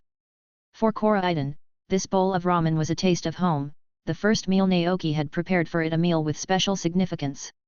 In the future, as the ranch prospered, Naoki would rarely make instant ramen again. Now, seeing it once more, nostalgia flooded over Coriden. Graoaoashi, Coriden exclaimed, its voice muffled by noodles. Naoki couldn't understand the exact words, but Coriden's expression clearly conveyed its delight. It was a stark contrast to Cyclizer's indifference towards the ramen. After washing the dishes, Naoki grabbed his hoe and headed outside, ready to tackle the day's work. Thanks to yesterday's practice, Naoki and Cyclizer had developed a good working rhythm. Cyclizer used its powerful tail to smash rocks and clear debris, while Naoki followed behind, tilling the soil with his hoe. They encountered a few large trees that were too tough for Naoki to handle alone. He handed the axe to Cyclizer, who expertly felled them with swift, precise strikes. Coriden observed this from a distance. Suddenly, it let out a series of excited cries and then charged towards a large tree. It wrapped its arms around the trunk, muscles bulging, and with a mighty heave, uprooted the entire tree, tossing it aside as if it were a mere twig. Naoki and Cyclizer watched in stunned silence. Coriden, seemingly energized by its feat, continued to help, clearing the land with surprising efficiency. Naoki's eyes widened. What incredible strength! Is it trying to repay the favor? Coriden's assistants significantly reduced their workload. With the grass-type Pokémon's help, they cleared a large portion of the farmland in just one morning. Naoki wiped the sweat from his brow as he watered the newly cleared land, making it softer and more suitable for planting. A water-type Pokémon would be handy right now, he thought. After watering, the soil needed time to settle before planting could begin. Naoki wasn't in a rush to clear the entire field at once. There weren't enough seeds, and they were short on manpower. The progress they had made was more than enough to keep them busy for the foreseeable future. Chapter 10, A Day by the River. At noon, Naoki prepared chilled cucumber slices. The effect of this dish was to combat heat, providing a cooling sensation after consumption. Coriden and Cyclizer, however, still enjoyed their sandwiches. It wasn't that Naoki didn't want to experiment with new recipes, but the morning's work had left him exhausted. He decided to take a break in the afternoon and try his luck at fishing by the river. Worried that Cyclizer might get bored while he was fishing, Naoki eyed the glutinous rice flour and red bean paste in the cupboard, a thought forming in his mind. Perhaps he could make a snack to enjoy while fishing? With the idea firmly planted, Naoki set to work. He mixed the glutinous rice flour with water, kneading it into a dough. He rolled it into long strips, flattened them, and filled them with a mixture of red bean paste and sugar. He then carefully rolled the strips into balls, creating snow-white dumplings. Cyclizer, intrigued by the unfamiliar creation, approached to observe. "Gra?" it inquired, tilting its head. Naoki smiled. "These are called glutinous rice dumplings. I wonder if you've ever tried them." Cyclizer shook its head. "Gra? Well, you can try them this afternoon," Naoki offered. "Though I'm not sure if you'll like the taste." Cyclizer nodded enthusiastically. "Gra?" Naoki chuckled. "You silly thing, you haven't even tasted them yet. Aren't you worried they might taste like instant ramen?" "Gra?" Cyclizer touched its head with its claws, embarrassed. Coriden, on the other hand, found the exchange utterly baffling. Had it truly been that simple-minded before? Did Coriden perceive it in the same way now? Naoki, observing the interaction, turned to Coriden. Coriden, he began, and the legendary Pokémon immediately trotted over to stand beside him. Grah! Cyclizar questioned, tilting its head in confusion. Naoki paused, considering his words, then asked, "Did you come here from the Paldea crater?" He wanted to confirm if this Coriden shared the same backstory as the one from the game's fleeing Area 0 due to a territorial dispute with another Coriden. Coriden nodded, its eyes filled with a mix of sadness and determination. Naoki's suspicions were confirmed. As expected, he thought to himself. He then inquired, "Were you fighting with another Coriden before arriving here?" Coriden looked at him in surprise, Graoaoashi. It couldn't believe Naoki knew about the battle. Naoki smiled inwardly. Of course he knew. But he didn't want to dwell on the painful past, so he asked instead, "What are your plans for the future?" Coriden's answer was a determined "Gaw, ah." Although Naoki didn't understand the exact words, the meaning was clear. Coriden wanted to stay here. This was exactly what Naoki had hoped for. Coriden's strength would be an invaluable asset to the ranch. Naoki tried to maintain his composure as he replied, "You can stay, but you have to help me manage the ranch." Before he could finish, Coriden eagerly nodded in agreement. At that moment, the last dumpling was wrapped, and Naoki placed them in the steamer to cook. He then grabbed a stool, a fishing rod, and some bait, heading towards the river that bordered the ranch. Before casting his line, he turned to Coriden and Cyclizar, "I'm going fishing. You two go have some fun." In the springtime, the ranch was dotted with dandelions and small yellow wildflowers. Cyclizar, taking Naoki's advice, wandered off to play. Its attention was caught by a butterfly, and it excitedly chased after it through the tall grass. After a while, Cyclizar came to a stop in front of a fluffy white dandelion. It lowered its head, curiously examining the delicate seed head. Suddenly, a tickle in its nose caused Cyclizar to sneeze, sending the dandelion seeds scattering into the blue sky. Cyclizar raised its head, an innocent curiosity in its eyes. Naoki turned to Coriden, who was standing beside him, observing the scene with interest. "Aren't you going to play?" Naoki asked. "Ga-ah-ah-ah," Coriden shook its head, its gaze fixed on the flowing river and the shadows of fish darting beneath the surface. It then looked at the fishing rod in Naoki's hand, a mischievous glint in its eyes. Suddenly, a light bulb seemed to go off in Coriden's head. Before Naoki could react, Coriden's aura surged, and it leaped high into the air, transforming into its sprinting build form as it crashed into the river with a mighty splash. Splash! Water erupted into the air, raining down in a torrential downpour. Naoki stood dumbfounded, staring at the scene in amazement. Coriden emerged from the water, a triumphant grin on its face. "Gay!" it exclaimed, clearly proud of its accomplishment. Naoki watched as the churning water settled, revealing several fish floating belly up, their eyes wide and unblinking. They had been stunned by Coriden's forceful entry. Naoki was speechless for a moment. He finally managed to say, "I appreciate your enthusiasm, Coriden, but there was no need for such a dramatic display." Coriden's head drooped, disappointment evident in its eyes. "Gat!" Naoki quickly reassured it, No, I'm not blaming you. You did a great job." Coriden's eyes lit up. "Jogashi." Naoki sighed, shaking his head with a smile. He instructed Coriden to gather the stunned fish and place them in a bucket filled with river water. Coriden eagerly complied, scooping up the fish with surprising dexterity. The fish weren't very large, but for Naoki, who was just starting out, this was a good haul. He picked out 3 Magikarp that had been caught in the chaos. Coriden looked at the 3 red fish, puzzled. "Gao. They're not for eating," Naoki explained. He had initially intended to release them back into the river, but then he remembered the lake on his ranch. He could raise Magikarp alongside the Miltank he planned to acquire. It would be a long process to get the ranch up and running, so why not raise some fish in the meantime? Not just Magikarp, but the other river fish as well. Naoki carried the bucket to the lake and gently released the 3 Magikarp. He watched them for a few moments, unsure if they were merely stunned or if Coriden's attack had been fatal. Fortunately, the Magikarp were unharmed. After a few minutes of floating listlessly, they slowly regained consciousness. They swam off into the depths of the lake, with a dazed look on their face. Chapter 11, gifts and discoveries. New facilities added to the ranch, fish pond +1.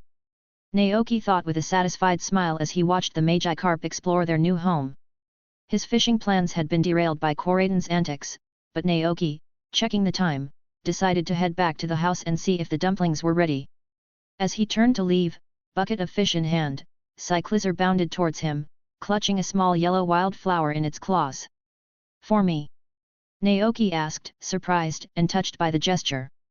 Cyclizar nodded, a wide, innocent grin on its face. Naoki accepted the flower, examining the delicate petals.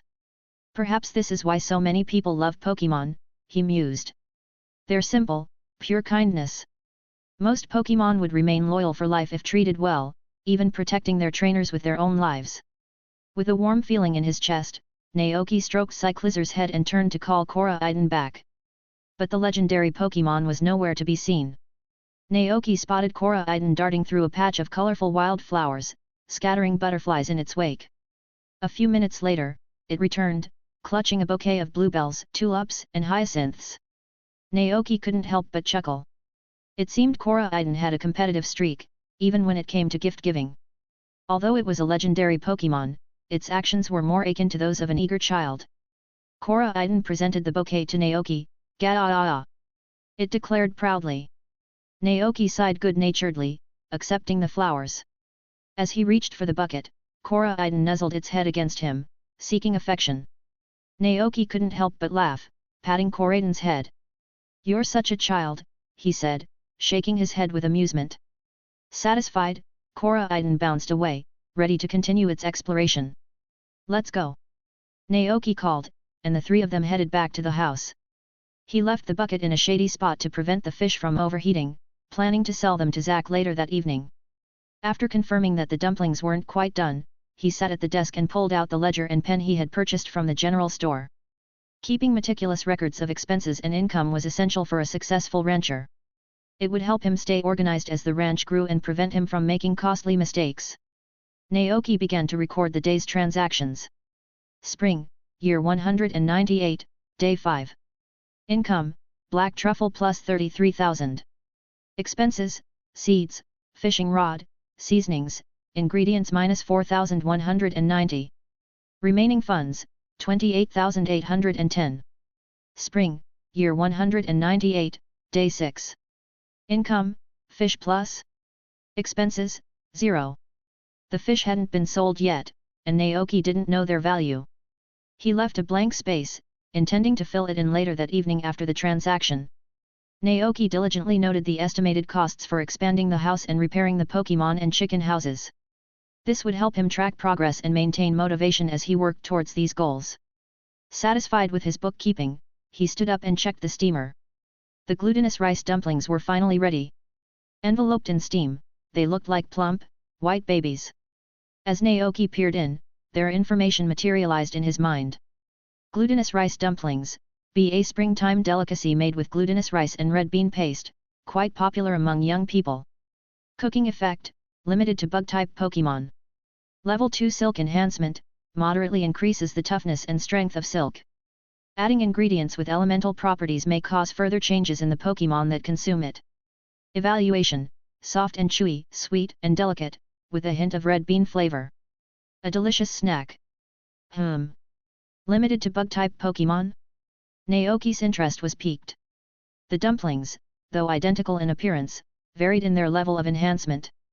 Some were level 1, others level 2, and the best of the bunch were level 3. But what truly intrigued Naoki wasn't the bug-type Pokémon limited aspect, but the mention of ingredients with elemental properties.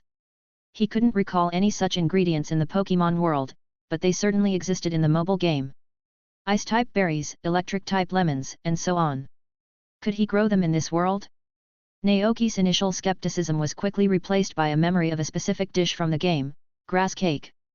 Feeding it to the players' in-game helpers would cause them to care for crops, and these crops would then undergo mutations.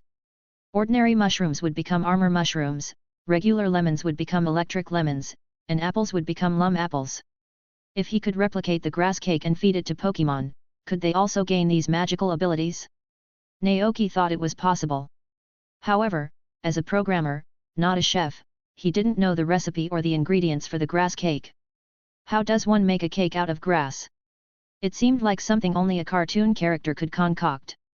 But if successful, he could potentially create dumplings with electric properties by adding electric lemons, allowing a Caterpie to produce electrified silk. The possibilities were endless. Naoki's heart raced with excitement. It seems the next step is to try and recreate the grass cake recipe. But not yet. The ranch was in its infancy, and every penny counted. With that in mind, Naoki set the dumplings aside to cool. Cyclizer eyed them curiously, while Coriden seemed less interested. They're hot right now, Naoki warned Cyclizer. Wait until they cool down to eat them. Cyclizer, obedient as ever, waited patiently. Naoki set aside the majority of the dumplings for his Pokémon companions. For himself, he chose a single dumpling with level 3 silk enhancement. He remembered seeing Caterpie in the nearby forest and was eager to test the dumpling's effects on a bug-type Pokémon and see how much it strengthened their silk. Chapter 12, A Caterpie's Determination. In the afternoon, Naoki rode on Coriden's back, venturing into the back mountains. Why Coriden instead of Cyclizer? Well, when Naoki had mentioned his destination, Coriden had enthusiastically volunteered to take him there. Leaving Cyclizer behind to guard the ranch and protect the fish from potential thieves like Seduc, Sneasel, or Zigzagoon, Naoki embarked on his journey with Coriden. Riding Coriden was a unique experience. Cyclizer felt like a small electric scooter, but Coriden was much larger, akin to a powerful motorcycle. However, if Naoki were to compare it to a motorcycle, the future version of Coriden, Miraiden, would be a more fitting analogy. Since this world was the one where Coriden escaped from the Paldea crater, this must be Arven's world, Naoki mused. Which meant Professor Olim had likely perished. His thoughts drifted as Coriden swiftly carried him into the heart of the mountains. Their goal wasn't to forage for sellable goods this time but to find a Caterpie to test the effects of his cooking. The afternoon sun filtered through the lush canopy, casting dappled shadows on the forest floor. The calls of bird Pokémon echoed through the trees. Naoki patted Coriden's shoulder, signaling it to slow down. He scanned the surroundings, searching for signs of Caterpie among the dense foliage and tall grass. Caterpie were notoriously weak Pokémon. While Magikarp and Wimpod might be weaker, Caterpie weren't much stronger. Before evolving, their moveset was limited to tackle, string shot, and bug bite. Even after evolving into Metapod, they could only harden, leaving them defenseless against attacks. Only upon reaching their final form, Butterfree, did they truly undergo a metamorphosis, transforming from a vulnerable caterpillar into a beautiful butterfly. In the wild, these weak green caterpillars were often preyed upon by other Pokémon, Pidgeotto being one of their most common predators. To avoid detection, Caterpie usually hid in dense vegetation, relying on camouflage for survival. A rustling sound emerged from the nearby grass. Naoki dismounted from Coriden, approaching the sound with light footsteps. The Pokémon hiding in the underbrush froze, the rustling ceasing abruptly. Naoki gently parted the leaves to reveal a green Caterpie, its body tense and trembling with fear. Bingo! Naoki's eyes lit up, but he quickly noticed that the Caterpie appeared injured. Upon closer inspection, he saw several claw marks on its body, likely inflicted by a bird Pokémon. The Caterpie, realizing it had been discovered, stared at Naoki and Coriden with wide, terrified eyes. Naoki's heart went out to the injured creature. Luckily, he had 2 Oran berries in his backpack that could restore its strength. He held them out towards the Caterpie, but the frightened Pokémon instinctively reacted by spitting a strand of white silk. The silk wrapped around Naoki's hand, but its quality was so poor that it snapped with a gentle tug. So weak, Naoki muttered, shaking his head. He opened his hand, revealing the berries. You can understand me, right? He said in a soothing voice. I don't want to hurt you. Eat these, and you'll feel better. The Caterpie hesitated, its big black eyes studying Naoki's face. Here, Naoki placed the berries on the grass in front of the Caterpie. This time, the Caterpie didn't attack. It lowered its head and began to nibble on the Oran berries. By the time it had finished both berries, the Caterpie's injuries had visibly healed. Naoki, observing the scene, knelt beside the Caterpie and asked, Do you want to become stronger? His tone was gentle yet laced with temptation. The Caterpie looked up at him, confused. You're very weak right now, Naoki continued. The silk you're so proud of is fragile against other Pokémon. You're often attacked, aren't you? Chased as prey. The Caterpie nodded slowly, its antennae drooping. Naoki pressed on, are you content with this life? Everyone sees you as weak. But have you ever imagined fighting back against those who see you as food? Dominating the forest? Earning the respect of all Pokémon? Could that be possible? The Caterpie was stunned. Did it want that? Oh, how it did. Everyone considered it the weakest Pokémon. Even a newborn Pidgey could easily make a meal of it. The Caterpie envisioned itself standing triumphant over a Pidgey, striking fear into the hearts of all bird Pokémon. A newfound determination ignited within it. Naoki's words had struck a chord. He reached into his bag and produced the prepared glutinous rice dumplings, placing them before the Caterpie. Eat this, he said, and you will become stronger. The Caterpie looked at the white orbs, then without hesitation, began to devour them. After finishing the dumplings, the Caterpie let out a satisfied burp. Outwardly, nothing seemed to have changed. Naoki thought for a moment, then asked, can you try spinning silk again? The Caterpie nodded and opened its mouth, releasing a stream of white silk. This time, the amount was significantly greater than before. Even the Caterpie itself seemed surprised by the abundance of silk it had produced. Naoki gathered the strands and wrapped them around his hands, pulling with all his might. The silk stretched taut, but unlike before, it didn't break. Indeed, Naoki mused, the toughness and viscosity have increased significantly. The strength is on another level. He turned to the Caterpie. Congratulations, he said, you've become stronger. Having confirmed the dumpling's effectiveness, Naoki mounted Coriden and prepared to leave. The Caterpie, though elated by its newfound strength, was quickly filled with a renewed determination. This wasn't enough. It wanted to be even stronger, so strong that no one would ever underestimate it again. And the human who had helped it achieve this. As it watched the retreating figures of Naoki and Coriden, a sense of longing welled up within the Caterpie. It wanted to follow them, to learn more about this human and his powerful Pokémon companion. It wanted to see where this newfound strength would lead it. Chapter 13, Naming the Ranch. At 5 in the evening, Zack arrived at the ranch in his trusty truck, right on schedule. Naoki, with the help of Coriden and Cyclizer, was just finishing planting the last fruit tree sapling. As he watered it, Zack's booming voice came from behind him. You did all of this? Wasn't that a bit too fast? It's been less than a day. Zack exclaimed, his eyes wide with astonishment as he took in the transformed ranch. The once overgrown fields were now cleared and meticulously organized, the soil moist from recent watering. Naoki turned around, a smile playing on his lips. This is all thanks to them, he said, gesturing towards Coriden and Cyclizer. Zack's jaw dropped as he noticed the second Pokémon standing beside Naoki. It was a creature he had never seen before, tall, muscular, with powerful limbs and a thick tail. What an archaeous name is that? Zack exclaimed. As a seasoned truck driver who had traveled extensively across the region, Zack had encountered countless Pokémon. He was familiar with every species native to Paldea. He wasn't a Pokémon trainer, but he often enjoyed battling trainers he met on his routes, especially those who had graduated from the prestigious Naranja Academy. But this Pokémon, it was completely foreign to him. Naoki wasn't surprised by Zack's reaction. After all, besides Professor Olim, no one else had ever encountered Coriden. After a moment's consideration, Naoki decided not to reveal Coriden's true identity. I'm not sure where it came from, he said honestly. It showed up at the ranch last night with some injuries. Cyclizer and I helped it, and it seems to have decided to stay and help out in return. I see, Zack murmured, nodding. He observed Coriden's demeanor and added, it seems quite fond of you. You must be destined to meet. Satisfied with the explanation, Zack turned his attention to the shipping container. Did you find any black truffles today?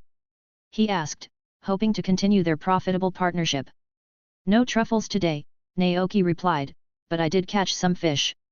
He stepped under the eaves, retrieved the bucket brimming with fish, and presented it to Zack. Zack squatted down, peering into the bucket. His eyes widened in surprise. Whoa! So many! For a beginner rancher, this guy's fishing skills were impressive. Let's see. Zack released his Pokémon, a trusty conkeldurr, and instructed it to bring over a glass fish tank from the truck. Bass, carp, whiskash, finian. Wow! There are even 2 rainbow trout. Those are rare and hard to catch. You're quite the angler, aren't you? Zack exclaimed, his admiration evident. He stood up and gave Naoki a thumbs up. Fantastic haul. Naoki responded with a modest smile, slightly embarrassed by the praise. Zack pulled out his ledger and began to tally up the catch. A bass is 300 poke dollars, a carp is 120. A rainbow trout is 1,200. The total comes to 3,680 poke dollars. After finishing his calculations, Zack put away his ledger, took out his wallet, and handed Naoki the payment. Excellent work. I hope we can continue this successful partnership. As Naoki accepted the money, he thought to himself, it seems that fishing is a reliable source of income in the early stages, no matter what world you're in. Zack turned to leave, his next stop being other ranches and farms to collect their goods for delivery to the Mesagoza market and surrounding towns. But then, he paused, as if remembering something important. He turned back to Naoki and asked, by the way, have you thought of a name for this ranch? Name? Naoki was caught off guard. Zack grinned. A good name can become the ranch's signature, you know. It'll help more people hear about it. The town also holds a harvest festival each year where all the nearby ranches compete to see who grows the best crops. The winner receives a mysterious grand prize from the town. Naoki understood.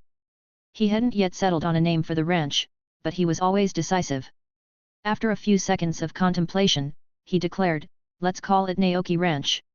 It was simple, straightforward, and memorable. Named after yourself? I like it. Naoki Ranch it is. Zack beamed. I look forward to the day this name is known throughout all of Paldea. Naoki chuckled, a warm feeling spreading through him. After Zack left, Naoki turned back to survey the newly organized farmland. Upon returning from the back mountain, he had noticed the soil had settled, so he and his Pokémon companions quickly planted all the crop seeds he had purchased. There were various types of seeds, and Naoki, being a stickler for order, had divided the field into neat sections based on the crop type: potatoes, turnips, radishes, spring wheat, strawberries, cabbage, cucumbers, and tomatoes. Additionally, he had bought several fruit tree saplings: oran berries, pecha berries, cherry berries, and leppa berries. These were planted in a separate area, designated as a dedicated orchard. Common berries in this world fetched low prices. For instance, oran berries only sold for 20 poke dollars each. Naoki didn't intend to make money from them. Instead, he planned to use them to create snacks like berry cakes, berry yogurt, and berry pies for Cyclizer and Coriden. After hours of labor, Naoki was exhausted, but a sense of accomplishment filled him as he looked over the neatly arranged fields. We planted quite a lot for our first time, he remarked, worried he might mix up the different crops. After a moment's thought, he decided to make some wooden signs to label each section, ensuring he could easily identify them. He remembered seeing a saw in the back shed, but it was getting late. He would make the signs tomorrow. Naoki stretched his sore muscles and kicked off his mud-caked boots, rinsing his face at the outdoor faucet. As he turned, he noticed Coriden and Cyclizer, both covered in dirt from head to tail. He sighed good-naturedly. Stay still, I'll hose you down. The 2 Pokémon obediently stood in place as Naoki sprayed them with the hose, washing away the grime. Once clean, they both shook themselves simultaneously, sending a shower of water droplets over Naoki. He couldn't help but chuckle. They reminded him of playful dogs, shaking off after a bath. With this amusing thought, he returned to the house, grabbed a towel, and dried off Coriden and Cyclizer before ushering them inside. Naoki meticulously swept and mopped the wooden floors until they gleamed, ensuring no trace of dirt remained. From now on, he would be sure to change his shoes before entering the house. By this time, it was already evening. Coriden and Cyclizer sprawled lazily on the floor, Cyclizer yawning sleepily. Coriden glanced at its past self with a hint of amusement. The house was bathed in warm light as Naoki, clad in comfy slippers, stood at the stove, preparing dinner. He wanted to try a new recipe, but the day's labor had left him drained.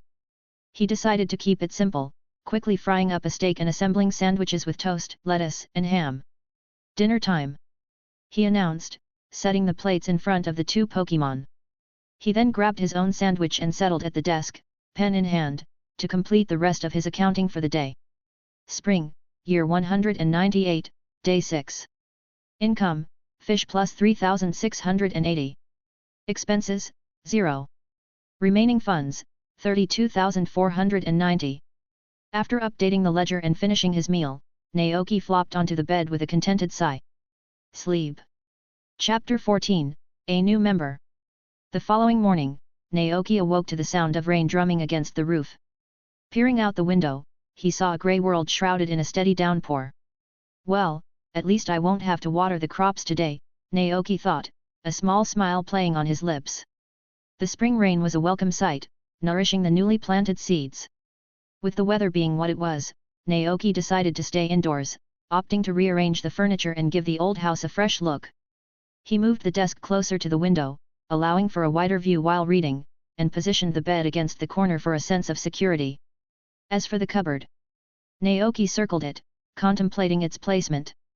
He finally decided to move it to the opposite side of the room, creating a division between the living area and the kitchen. As he and Coriden shifted the cupboard, Naoki was surprised to discover a dusty fireplace hidden behind it. It was dark and sooty but appeared to be in working order. With time to spare, Naoki set about cleaning out the old ashes and debris. It wasn't long before the fireplace was spotless. What a nice surprise, Naoki thought, pleased with his discovery. With a functioning fireplace, he wouldn't have to worry about freezing during the winter months. For a former office worker accustomed to modern conveniences, this was a novel and exciting find. The fireplace reminded him of the fairy tales he had read as a child, heartwarming stories of mother bears knitting by the fire while their cubs played with balls of yarn. It was a cozy image, one that he now found himself longing for. Of course, a few more Pokémon would make the picture complete. A cute Eevee, a warm-hearted Vulpix, a playful Pikachu, or a cuddly Skitty would be lovely additions to the ranch. This is real life. Naoki sighed, reflecting on his previous life. If he hadn't transmigrated, he would likely be rushing through the rain to catch the subway for work. But the past was the past, and there was no use dwelling on it. The present was what mattered. Naoki shook his head, clearing away the lingering thoughts. The air in the house felt stuffy, so he opened the door, letting in a cool breeze. He settled at the desk and began flipping through the ranch encyclopedia, searching for information on spring crops, their fertilization needs, growth cycles, and expected yields. Cyclizer and Coriden didn't disturb him as he read, instead choosing to lounge by the door, listening to the rhythmic pattern of rain. Suddenly, Coriden perked up, its head tilting to the side. Gat. Naoki looked up, following Coriden's gaze. What's wrong? He asked. Gat, Coriden responded, pointing its head towards the open door. Naoki stood up and walked towards the door, curious about what had caught Coriden's attention. There, huddled under the eaves, was a familiar green Caterpie, its body soaked by the rain. Caterpie? Naoki questioned, a sense of surprise washing over him. As if hearing his voice, the Caterpie weakly opened its eyes and looked towards him. Naoki's heart leaped. Could this be the same Caterpie he had given the glutinous rice dumplings yesterday? But why had it followed him? Intrigued and concerned, Naoki gently picked up the Caterpie, bringing it inside. He carefully dried its tiny body with a soft cloth, then wrapped it in an old blanket. The Caterpie's eyes expressed gratitude as it nestled into the warmth. It followed me here yesterday, Naoki thought, observing the shivering Caterpie. It must have been a tough journey, with its slow speed and potential predators. But after eating the magical fruit, it could finally fight back. Naoki was impressed. While the Caterpie might not have been strong enough to defeat its attackers, its toughened silk had allowed it to restrain them. The Caterpie, witnessing its own newfound strength, felt immense gratitude towards the human who had helped it.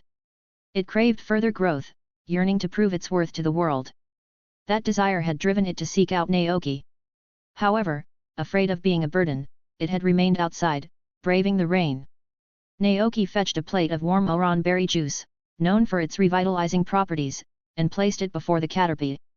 As it drank, Naoki wondered if the Caterpie, like Ash's Heracross in the anime, had been won over by his kindness and sought to become his Pokémon. After a moment's contemplation, Naoki asked tentatively, "Do you want me to be your trainer?" The Caterpie paused mid-sip, the warmth of the juice spreading through its body. It nodded vigorously. "Cater." Naoki spread his hands, "But I'm not a trainer. As you can see, I'm just a simple rancher. I don't know the first thing about training Pokémon." His knowledge of Pokémon training was purely theoretical, gleaned from watching the anime. He had no practical experience. The Caterpie's eyes drooped with sadness. Cater. Naoki scratched his head, marveling at the creature's intelligence. It had journeyed here alone, seeking his guidance in its quest for strength. He couldn't simply ignore its plea. Naoki knew that while Caterpie were weak, their evolved form, Butterfree, was a valuable asset. They could help pollinate the ranch's crops, promoting growth and abundance. After some deliberation, Naoki spoke, "I'm not a trainer, so I can't train you in the traditional sense. But I can help you become stronger in other ways. Even so, do you still want to stay with me?" He knew that with his cooking abilities, he might one day create a dish that could enhance a Butterfree's or Caterpie's abilities. But the possibility wasn't guaranteed, hence the cautious wording. If the Caterpie agreed, he would let it stay and help out on the ranch. The Caterpie understood. It looked down at the blanket wrapped around it, then at the warm juice. This human had shown it nothing but kindness, rescuing it from the wild, and providing it with nourishment and shelter. At that moment, the Caterpie's decision was no longer solely about becoming stronger. It simply liked Naoki. With newfound resolve, the Caterpie nodded. Chapter 15, Rainy Day Bounty. The spring rain finally ceased in the evening, leaving the air heavy with moisture. Naoki glanced at the old clock on the wall. It was still 20 minutes before 5 o'clock. He decided to take Coriden out for another fishing expedition, hoping to catch more fish for Zack and earn some extra income. Transparent droplets clung to the blades of grass, glistening in the fading light as they slowly trickled down into the damp earth. Naoki slipped on his rain boots, leaving Caterpie and Cyclizar at home. He didn't want to deal with the hassle of cleaning muddy Pokémon upon their return, so he opted to bring only Coriden. Cyclizar watched longingly from the porch as Naoki and Coriden set off towards the river. Coriden, on the other hand, was overjoyed at being Naoki's sole companion for this outing, even though Cyclizar was technically its past self. Unaware of Coriden's internal monologue, Naoki arrived at the riverbank and turned to the legendary Pokémon with a grin. "Coriden, I'm counting on you." Rainy days often meant good fishing. The lower air pressure and reduced oxygen in the water drove fish to the surface, making them easier to catch. Coriden understood immediately. "Gahai!" it exclaimed, confidently patting its chest. "Leave it to me." With a determined expression, Coriden's aura intensified. It leaped into the air, its powerful scarlet body transforming into its sprinting build form. Its head frills, resembling dragon whiskers, unfurled into wing-like appendages as it crashed into the river with a mighty roar. Boom! The impact sent a massive wave rippling through the water, creating a crater in the surface. The displaced water shot upwards, raining down in a deafening torrent. Naoki stood stunned, jaw agape, as the spectacle unfolded before his eyes. Naoki, _? That move, was that Coriden's signature move, collision course? Naoki wondered, observing the Pokémon closely. When Coriden returned to shore in its battle form, Naoki's suspicions were confirmed. It was indeed collision course. In the game, collision course was a super powerful move exclusive to Coriden, boasting a base power of 100 and perfect accuracy. Its power could be further amplified when hitting an opponent's weak point. Using collision course to catch fish seemed a bit excessive. Naoki looked out at the river, littered with stunned fish of various sizes. They had certainly borne the brunt of Coriden's enthusiasm. Thankfully, Coriden seemed to have restrained its power. While the display was dramatic, the fish weren't actually harmed, merely rendered unconscious by the shockwave. "Ga-ga-ga!" Coriden chirped, clearly pleased with itself for completing Naoki's task. It gazed at the remaining fish, eagerness shining in its eyes. "Gao?" it asked, tilting its head. Although Naoki didn't understand the exact words, he grasped the meaning and quickly intervened. "That's enough," he said firmly. A responsible rancher had to think long-term and avoid overexploiting resources. They needed to give the fish time to replenish their numbers. Naoki and Coriden released the Magikarp and other common Pokémon they had caught, keeping only the ordinary river fish. After 10 minutes of diligent work, they had filled the bucket to the brim. Naoki was overjoyed with their bountiful catch. Carrying the bucket of fish back to the house, Naoki noticed Cyclizar still waiting expectantly under the eaves. As it caught sight of him, its eyes lit up and it rushed over, its eager demeanor reminding Naoki of a dog excitedly greeting its owner. All right, Naoki chuckled, stroking Cyclizer's head. I'll make you some grilled fish tonight. He then selected a few plump, meaty rainbow trouts from the bucket. Just as he finished, he heard the familiar sound of a truck engine starting. Looking up, he saw Zack jumping out of his vehicle, clad in rain boots. Terrible weather today, Zack complained. Rained all day. I went to several ranches and found nothing to sell. Just a few baskets of eggs and some milk. In such weather, most ranchers preferred to stay indoors, enjoying the comforts of home. Do you have anything for me? Zack asked hopefully. Naoki held up the bucket of fish. Rainy days are good for fishing, he explained with a smile. Zack's eyes widened. So many. Naoki and Coriden exchanged a knowing glance. This is incredible. Zack exclaimed, quickly sorting and weighing the fish. The total comes to 5,210 poke dollars. You've been busy. Here you go. He handed Naoki the payment. Thanks for your hard work. Naoki replied, pocketing the money. A light drizzle began to fall once more. Zack looked up at the sky, grabbed his bucket, and said, I better get going. It's going to pour again. All right, be safe, Naoki replied. Zack's truck disappeared into the distance, carrying its load of fresh seafood towards Mesagoza. Naoki took a deep breath, then helped Coriden wash the mud from its body. Once clean, Coriden instinctively shook off the water droplets, then transformed into its sprinting build form, playfully pouncing on Naoki and licking his face with affection. Caught off guard, Naoki stumbled back, sputtering, what was that for? Gah, Coriden chirped happily. Naoki chuckled and draped a towel over Coriden, drying its fur. He then went back inside and added today's earnings to his ledger. Spring, year 198, day 7. Income, fish plus 5,210. Expenses, 0. Remaining funds, 37,700. I'm only about 10,000 poke dollars short of repairing the Pokémon house, Naoki mused. Once that's done, I can start raising Wooloo and Miltank. But I don't know how much they cost, so this might not be enough. Perhaps I should consider building a chicken coop first. Unlike a Pokémon house, a chicken coop only costs 20,000 poke dollars. And compared to Miltank and Wooloo, ordinary chickens were much more affordable. Hens were prolific egg layers, with a healthy hen producing an egg a day. He could sell the eggs, use them to hatch chicks or keep them for cooking. It would be a self-sustaining system, eliminating the need to buy eggs from the market. While chicken eggs couldn't compare to the rare delicacy of Chansey eggs, raising Chansey was simply beyond his means at the moment.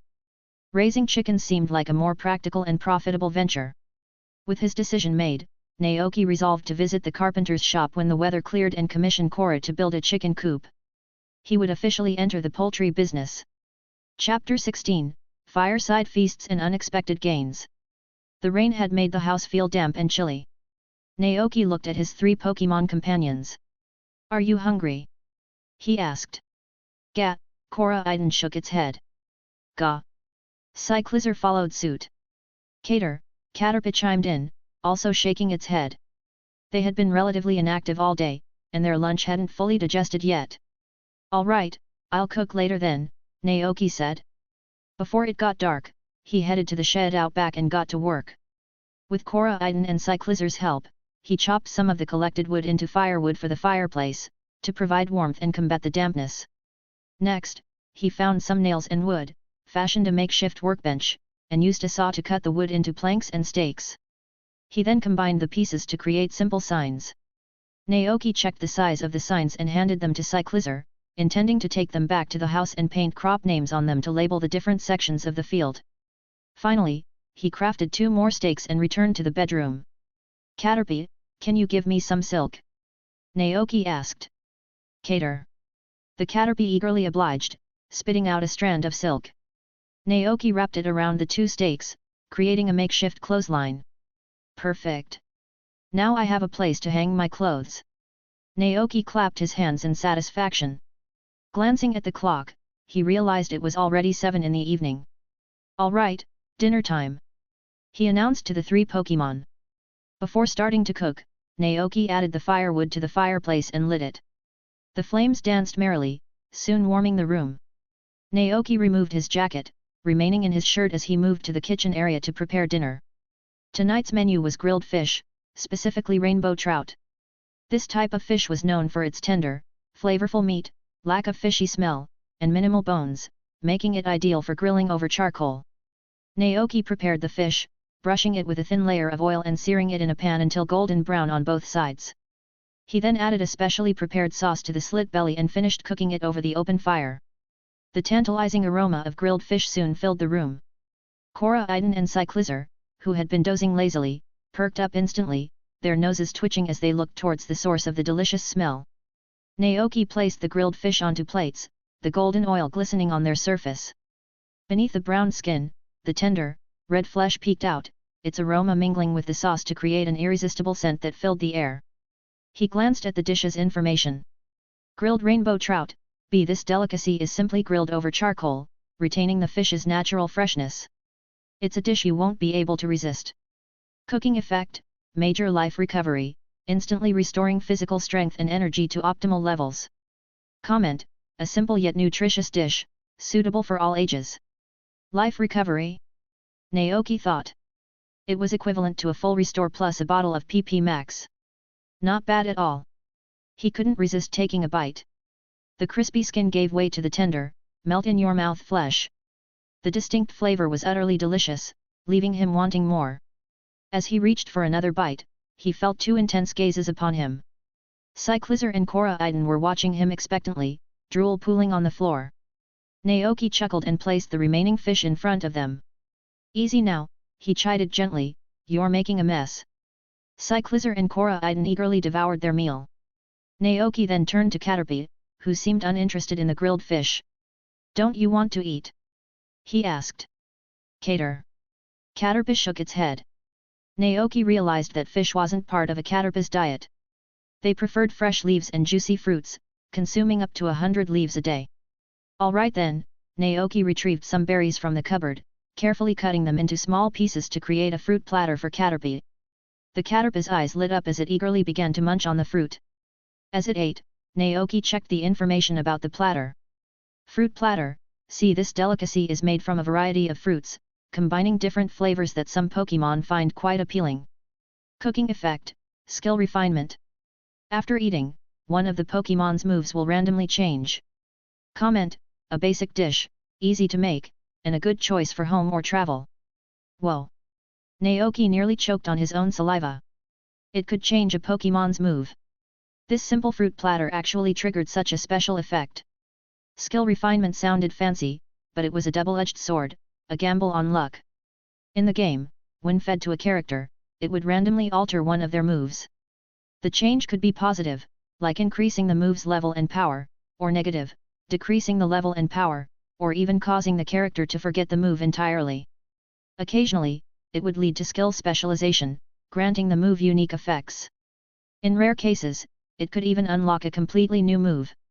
In his previous life, the game company he worked for had been heavily criticized for this dish's unpredictable effect. Players, hoping to strengthen their character's moves, were often dismayed to find them weakened or even forgotten.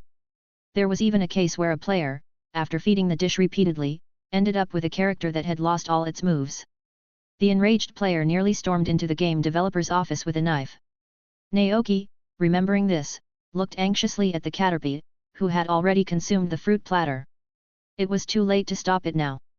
After the Caterpie finished eating, Naoki asked cautiously, Caterpie, do you feel any changes in your body? In your moves, perhaps? Cater. The Caterpie seemed confused at first, then began to focus on its sensations. Suddenly, its eyes widened in realization. Caterpie! It exclaimed. It took a deep breath, its mouth forming an O shape, and then it unleashed a net of white silk. But unlike ordinary silk, this web crackled with strands of yellow electricity. Naoki gasped in astonishment. The fruit platter had taught Caterpie the move Electroabe. Chapter 17, A Warm Hearth. Electroabe. The move used electrified webbing to ensnare opponents, dealing damage and lowering their speed. The Caterpie's luck was incredible. The Caterpie itself seemed just as surprised by its newfound ability. After the experiences of the past 2 days, it had come to understand that the food it consumed played a role in its growth and development. Food could make it stronger. Eagerly, the Caterpie looked at Naoki with hopeful eyes. Not yet, Naoki chuckled. You can't overindulge. You need to practice and master the new move you've learned. Besides, the cooking effect of the fruit platter was unpredictable. There was no guarantee what would happen if it were consumed repeatedly. While luck had been on their side this time, the next attempt could easily backfire and cause the Caterpie to forget its moves entirely. Cater. The Caterpie understood the reasoning behind Naoki's decision. It resolved to diligently practice its newfound electro-abe, aiming to become stronger with each passing day. But before that, it wanted to express its deep gratitude to Naoki. Caterpie. It affectionately rubbed its antennae against Naoki's arm. Naoki smiled warmly. Go get some rest, he said. The Caterpie nodded and retreated to a corner of the room. Naoki looked down at the empty plate, a thoughtful expression on his face. I'll have to be more careful with that dish in the future, he muttered to himself. Naoki took the warning to heart, wary of accidentally turning Cyclizer and Coriden into mindless eating machines. After their meal of grilled fish, both Pokémon appeared thoroughly satisfied, squatting contentedly and licking their chops. Naoki chuckled at their silly expressions, warmth spreading through him. The temperature had dropped with the evening rain, leaving a chill in the air. But inside, the fireplace radiated a cozy warmth that filled the room. With full bellies and a comfortable environment, the three Pokémon soon began to yawn and doze off. Naoki, however, wasn't sleepy yet. He hadn't been very active during the day. He pulled a stool in front of the fireplace and started drawing the crops he had planted on the wooden signs, referring to the illustrations in the ranch encyclopedia. He worked diligently, his shadow dancing on the wall behind him, illuminated by the flickering firelight. Caterpie was already snoring softly. Cyclizer, lying beside the bed, raised its head and looked over. Seeing that Naoki hadn't joined them for sleep, it stood up and approached him. The firelight bathed Cyclizer in a warm glow as Naoki looked up. Cyclizer yawned, then curled up beside Naoki, content to keep him company as he worked. Naoki's heart swelled with affection. He smiled and was about to continue his task when he heard the heavy footsteps of Coriden approaching. He turned to see Coriden lumbering over, then settling down on his other side, mirroring Cyclizer's position. Coriden gave Cyclizer a disgruntled look. Darn it, it beat me to it. Coriden thought, feeling a pang of jealousy. Cyclizer, oblivious to Coriden's inner turmoil, had already succumbed to sleep, nestled comfortably beside their trainer. Coriden felt a wave of frustration. Its attempt to outdo Cyclizer had backfired. It sighed, resigning itself to its spot on the floor, hoping to catch a few winks before Naoki finally joined them in slumber. Coriden sighed, resting its head on its paws as it delved into the past. It recalled the time, shortly after arriving at Naoki's ranch when it had encountered another Coriden. At the time, it hadn't understood, but now it realized that the other Coriden was its past self. Later, as a Cyclizer, it had fallen into a time machine and, influenced by a mysterious force, transformed into Coriden. But the question remained, would this Cyclizer also evolve into Coriden, just like it had? The thought made Coriden's head spin. It couldn't comprehend how or why this had happened and it struggled to distinguish past from present. Was it Coriden or Cyclizer? The confusion was overwhelming. It felt like a swirling vortex of stars was forming in its mind. Eventually, Coriden gave up trying to make sense of it all. No matter what, as long as it could be with Naoki, everything would be all right. Hearing the sigh, Naoki turned to Coriden. Why the sudden sigh? He asked, concerned. Was the legendary Pokémon worried about its past defeat in the territorial battle? Recalling the game's storyline, Naoki offered words of encouragement. Don't worry, Coriden.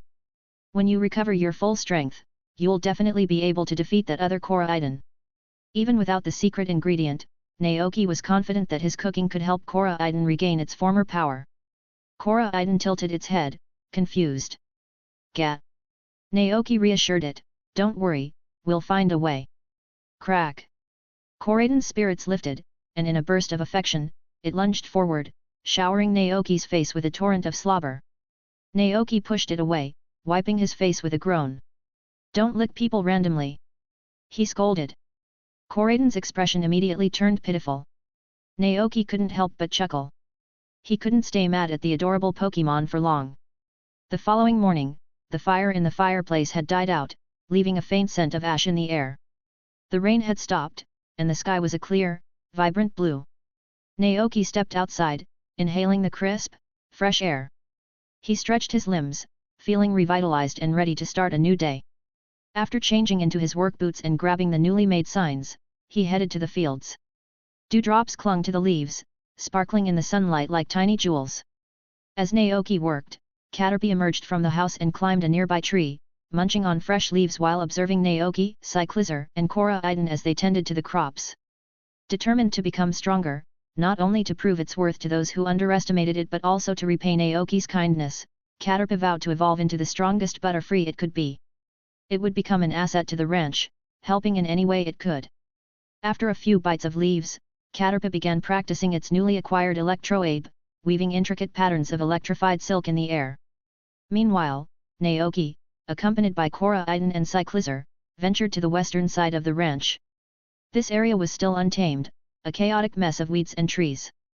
Naoki's plan was to clear this section of land to make space for a chicken coop. He had already saved enough money for construction, all he needed were wood and stone. Within 2 days, he hoped to visit the carpenter's shop in Mesagoza and ask Cora to help him build the coop, kick-starting his poultry business. Chapter 18, The Unlucky Trainer. At 5 o'clock sharp, Zack arrived for his usual pickup, but today Naoki had nothing to sell. It seemed that Coriden's fishing expeditions had drastically reduced the fish population in the nearby river. Naoki had only managed to catch 3 ordinary basculin. Zack, unfazed, offered words of comfort. "It's normal," he reassured Naoki. "Fishing is all about luck. You've been pretty lucky so far. Some folks can sit by the river all day and not catch a single thing." Naoki chuckled inwardly. He knew all about air fishing from his previous life. After selling the 3 basculin for a meager 600 poke dollars, Naoki contemplated trying his luck at the ocean west of Mesagoza. The river was practically depleted, and it would take time to recover. With the crops not yet ready for harvest, fishing was his only source of income. However, Naoki wasn't in a rush. The priority was to finish the chicken coop. After rinsing himself and his Pokémon companions under the faucet, Naoki returned to the cabin and began preparing dinner. With the Phoebas gone, all that remained were some smoked sausage and ham, common staples from the Mesagoza market. They were non-perishable and ideal for situations without refrigeration. Unfortunately, sandwiches made with smoked sausage and ham wouldn't trigger any special effects. But Coriden and Cyclizer still ate their meals with gusto. Naoki was reminded of the old saying, "A dog doesn't care if its owner is poor." In this world, Pokémon were like loyal dogs, never judging their trainers based on wealth. But Pokémon were more than just pets. They lived alongside humans, forming deep bonds. With their emotions and intelligence, Naoki felt it was more fitting to consider them family. As for Caterpie, Naoki knew it had been diligently practicing its new move in the forest all day, taking breaks to munch on leaves whenever it got tired. It hadn't returned for dinner, likely still full from its leafy feast. Naoki checked on it and found it asleep on a large tree in the pasture. It seemed the Caterpie preferred the outdoors to the confines of the house. After dinner, exhausted from the day's work, Naoki decided to retire early. Meanwhile, in the back mountains, a 10-year-old boy with blonde hair crawled out of a ditch, covered in mud. His orange academy uniform was soiled and damp, clinging to his skin with rotting leaves. The boy, Carter, a freshman at the academy, had been on a school-sponsored outdoor excursion when he'd gotten lost 2 days ago. He had hoped to find a town or settlement, but the relentless rain had forced him to take shelter in a cave. After the rain stopped, he attempted to continue his journey, only to fall into the ditch. Not only were his clothes ruined, but he had also scraped his leg. His food supplies were depleted, and he leaned against a tree, hunger gnawing at his stomach. "I hope the delibird found a town nearby," Carter muttered, tears welling up in his eyes. "Ugh, I shouldn't have signed up for this stupid field trip." In the afternoon, Carter had released his only Pokémon, a delibird, instructing it to scout the area from the air and locate any signs of civilization. Suddenly, a familiar cry echoed through the trees. Carter looked up, his face brightening with hope.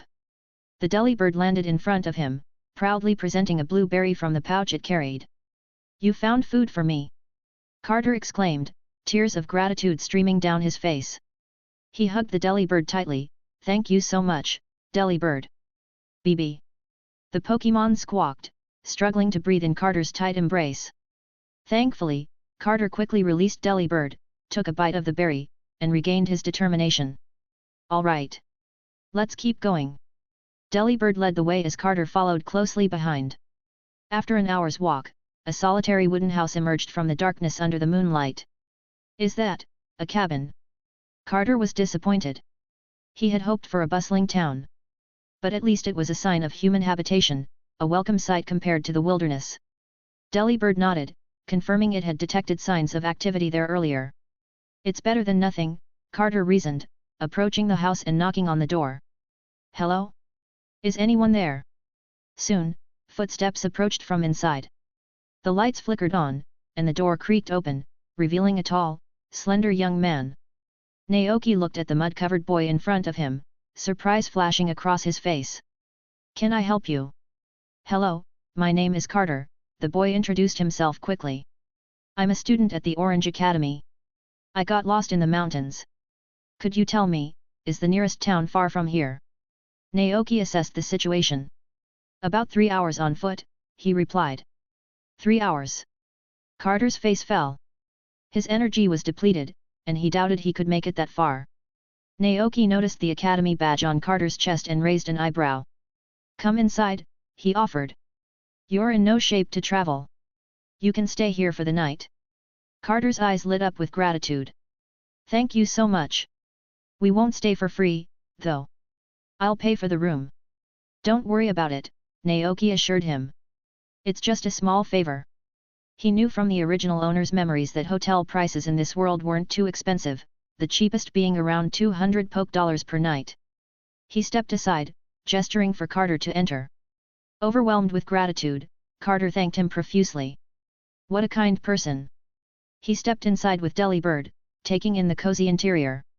The cabin was small but well furnished, with a single bed, a desk, a cupboard serving as a partition, and a crackling fireplace. The wooden floor was spotless, and the entire space exuded an air of warmth and cleanliness. The owner must be very tidy, Carter thought to himself. Concerned about dirtying the floor, he removed his shoes before entering, padding across the room in his socks. His eyes were drawn to the 2 Pokémon resting by the bed, a Cyclizar and a crimson-colored Pokémon he had never seen before. Though unfamiliar, his trainer's intuition told him that this Pokémon was extraordinary. Chapter 19, Caterpie vs Delibird. Words, 1842.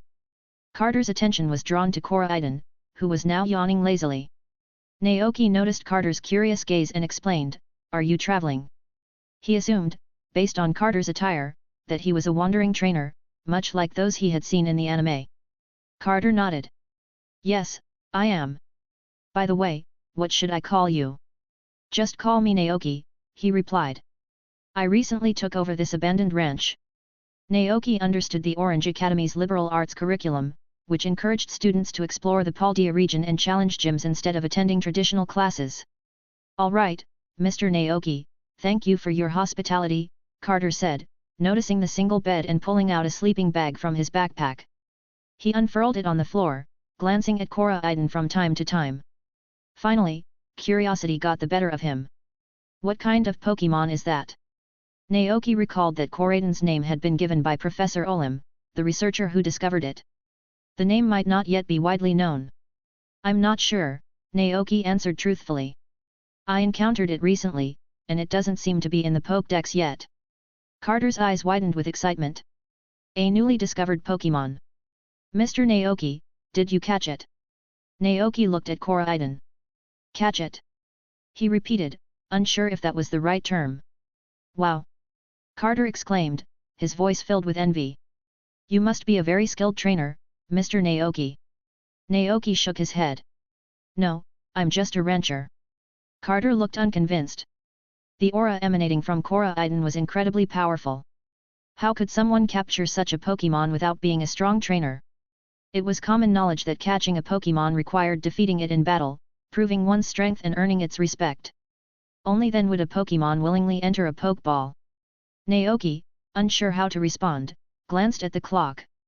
It was getting late, so he decided to retire for the night. Carter, exhausted from his ordeal, gratefully crawled into his sleeping bag and quickly fell asleep. The night passed peacefully, and Carter awoke early the next morning. He glanced at the bed, Naoki was still asleep. Quietly, Carter slipped out of bed, grabbed Delibert's Pokeball, and headed outside. The morning light revealed the ranch in full detail. Neat rows of crops, freshly tilled earth, and signs marking each plot stretched out before him. The distance made it difficult to read the signs, so Carter walked closer to the fields. Turnips, potatoes. He read aloud, impressed by Naoki's meticulousness. It was clear that Naoki had put a lot of care into managing the once abandoned ranch. Inspired by the sight, Carter held up Delibert's Pokeball. "We can't slack off either, Delibird." With a flash of white light, Delibird materialized in the air. "Let's get some exercise before breakfast," Carter declared, brimming with energy. This was his training routine with Delibird. Every morning, they would run laps around the schoolyard before eating. "BB." The bird Pokémon chirped in agreement, then took off, circling the ranch with Carter jogging below. After a few laps, they stopped to rest under a tree at the edge of the pasture. "All right, let's practice your moves," Carter said. "Have you mastered Icy Wind yet?" "BB." Delibird nodded confidently.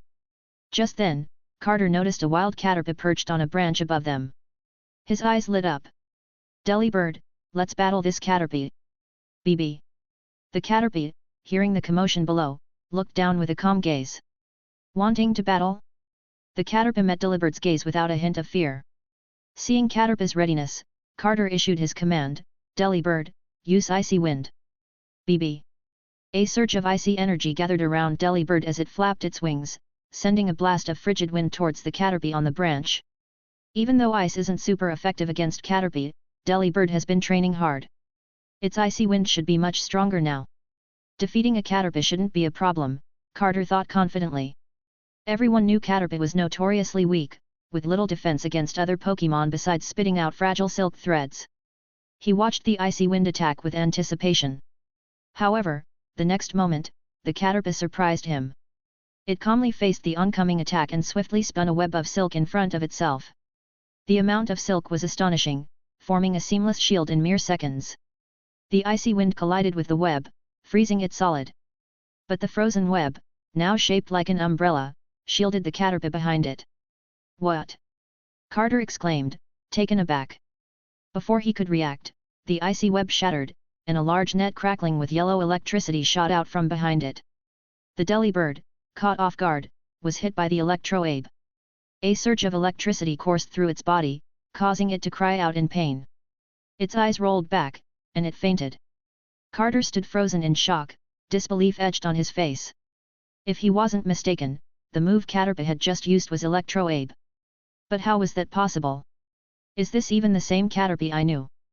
Carter wondered aloud. Just then, he heard footsteps approaching from behind. He turned to see Naoki walking towards them. Before Carter could speak, the wild Caterpie jumped down from the tree and scurried over to Naoki's side. Carter's eyes widened in surprise. "Mr. Naoki, is this Caterpie yours?" "Yes," Naoki nodded, glancing at the unconscious Delibird. "Did you battle it just now?" The state of the Delibird suggested it had been defeated by Caterpie's electrowave. Electric attacks were super effective against flying types, and the surprise factor likely played a role as well.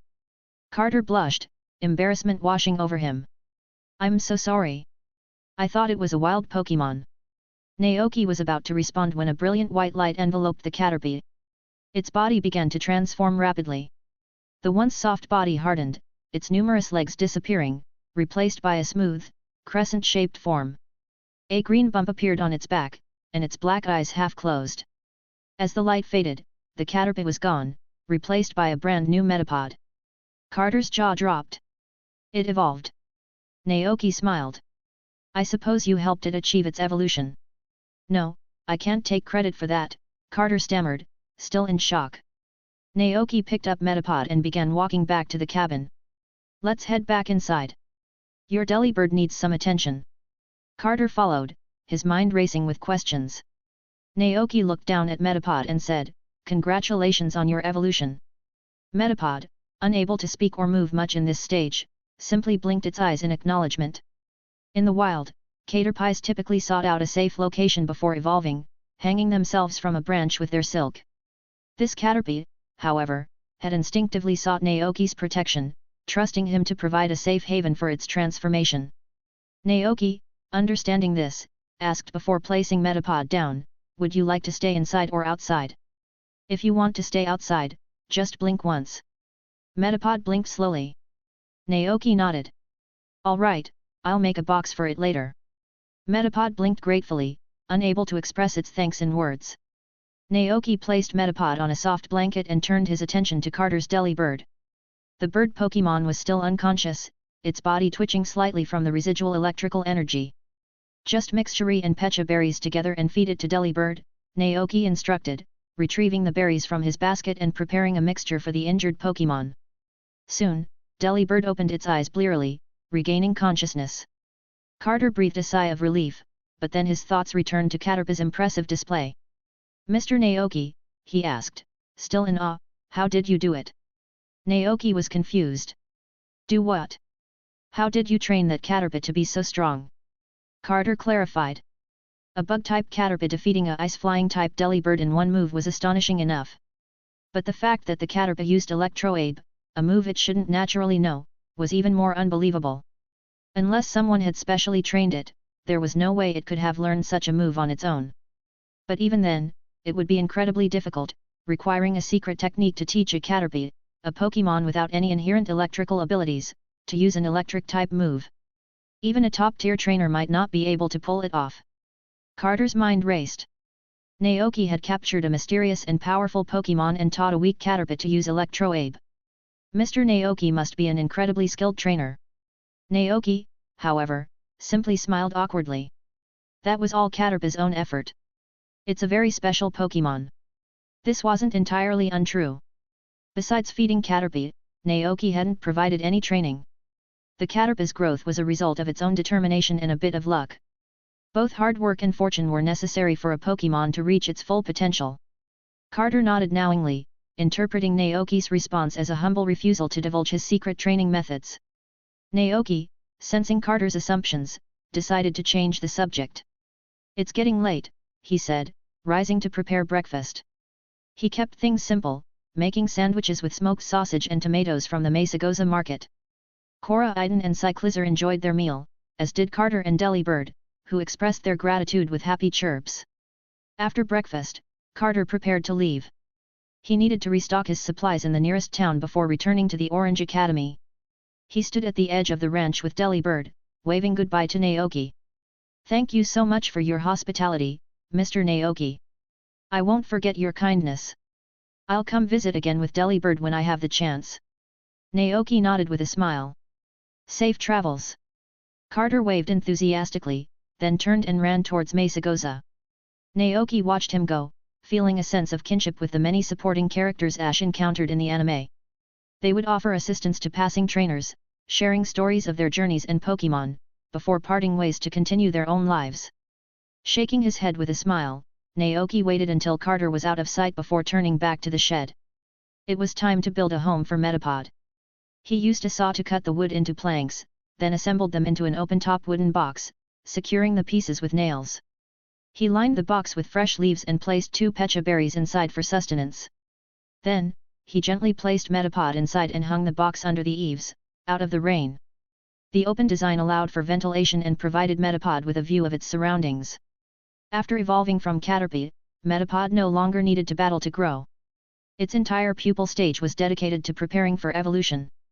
The hard shell protected its body as it underwent a transformation, constantly renewing its cells. When it reached a certain size, Metapod would break free from its shell, emerging as a Butterfree in its final form. Naoki looked forward to that day. He had fond childhood memories of Butterfree, thanks to Ash's Butterfree in the anime. Grow up strong, Naoki whispered, gently touching Metapod's shell. As if sensing his encouragement, Metapod responded by activating Harden, a soft green glow enveloping its body. It had heard him. Chapter 20, Building a Chicken Coop. 2 days later, the ranch was clear of trees and rocks, leaving only a carpet of uneven grass. Cyclizer frolicked in the newly opened space while Coriden stood beside Naoki, maintaining a respectful distance from its past self. Coriden was still unsure how to interact with its past self, so it kept its distance. Cyclizer, on the other hand, was confused by Coriden's occasional glares and the intimidating aura it exuded. It didn't dare approach the powerful Pokémon. Naoki, oblivious to the silent tension between the two, had been consumed by the ranch work. Now, standing beneath the eaves, he surveyed the transformed landscape with satisfaction. The removal of the trees had opened up the view, allowing him to see the entire ranch from the house. Finally! Naoki exclaimed, turning to count the wood stacked behind the house. There was enough to build the chicken coop. It was time to head to Mesagoza and ask Cora the carpenter for help. He mounted Cyclizer, then addressed Coriden, "You're in charge of guarding the house while I'm gone." Coriden's crest fell. It shot a resentful look at Cyclizer. Naoki, sensing the tension, reached out to pat Coriden's head. "Be good," he said soothingly. "I'll take you out next time." Coriden perked up, its tongue lolling out in a happy grin as it licked Naoki's hand. Leaving Coriden behind, Naoki gave Cyclizer's shoulder a gentle squeeze, and they set off for town. As the ranch and Coriden disappeared from view, Naoki couldn't help but think, not having Pokeballs is a bit inconvenient. I can't always carry my Pokémon with me. Bringing Coriden along would be too conspicuous, and Naoki preferred to keep a low profile. Pokeballs weren't expensive, so he decided to buy a few as a backup. He could let his Pokémon roam freely on the ranch and only use the Pokeballs when traveling. As soon as he reached Mesagoza, Naoki made his way to a store specializing in trainer supplies and purchased several standard red and white Pokeballs. Afterward, Naoki visited the Mesagoza market to purchase ingredients for the coming days, then headed to the carpentry shop. From afar, he spotted Cora, the shop owner, hard at work. She wore khaki overalls and a pink shirt, her pink hair tied in a high ponytail with a headband holding back her bangs. Cora had a classic oval face, and her years of carpentry had given her a strong, capable physique.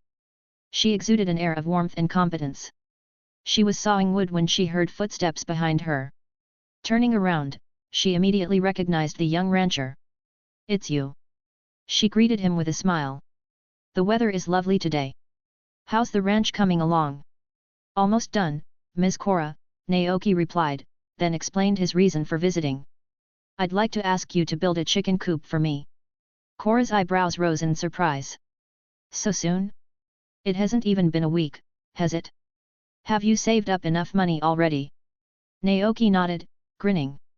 "Cyclizer has been a great help, so we've made fast progress." Cora glanced at Cyclizer and nodded in understanding. "I see. Give me a moment." She disappeared into the house, returning with measuring tools and an adult Cyclizer. "All right, let's go to your ranch," she said. "I need to survey the area and choose a suitable location. Once we decide where to build the chicken coop, I'll bring my team tomorrow morning to begin construction." "Okay," Naoki agreed, mounting Cyclizer and leading the way. Cora followed on her Cyclizer. About half an hour later, they arrived at the ranch. From a distance, Naoki spotted Coriden waiting for him at the entrance of the ranch. The legendary Pokémon had been lying on the grass, bored, but upon seeing Naoki, it jumped up excitedly. Cora also noticed the Pokémon, a creature unlike any she had seen before. "Is that yours too?" she inquired, her curiosity piqued. Cora wasn't a trainer, and her knowledge of Pokémon was limited to those commonly found around Mesagoza and those she occasionally saw on TV. To her, Coriden was simply an unfamiliar Pokémon, and she didn't show much surprise. "Yes, it is," Naoki replied with a smile. "Thanks to its help, I was able to gather enough materials so quickly." Cora nodded, satisfied with the explanation. They dismounted from Cyclizer at the entrance to the ranch. Naoki gave Coriden a reassuring pat on the head, then led Cora on a tour of the property. Cyclizer and Coriden followed at a leisurely pace. Cora was impressed by what she saw. "You've done a wonderful job here," she exclaimed. A fond memory surfaced. "I came here as a child," she reminisced. "My parents brought me to experience milking Miltank. The owner back then was a very kind old man who welcomed us warmly." "That was my grandfather," Naoki replied, drawing on the original owner's memories. "My parents were ill and needed a better climate, so we moved to the Hone region when I was young." "I see. That explains why I didn't see you then." Cora nodded in understanding. "Have you decided on a location for the chicken coop?" Naoki pointed to a cleared area on the western side of the farmland. "Right there." The location was close to the river, and Naoki planned to build a wooden fence around the coop so the chickens could roam freely on sunny days. Cora surveyed the spot, nodding approvingly. That's a great location. You could even build a water wheel by the river. You could use the power of the flowing water to grind the wheat and corn you grow, creating flour and cornmeal for yourself and your Pokémon. Naoki's eyes lit up. A water wheel? That's a great idea. Cora chuckled. Of course, that's a separate project. When you have enough funds, I'd be happy to help you build it. Naoki smiled, appreciating Cora's enthusiasm and expertise. With the location decided, Cora took out her tools and began taking measurements.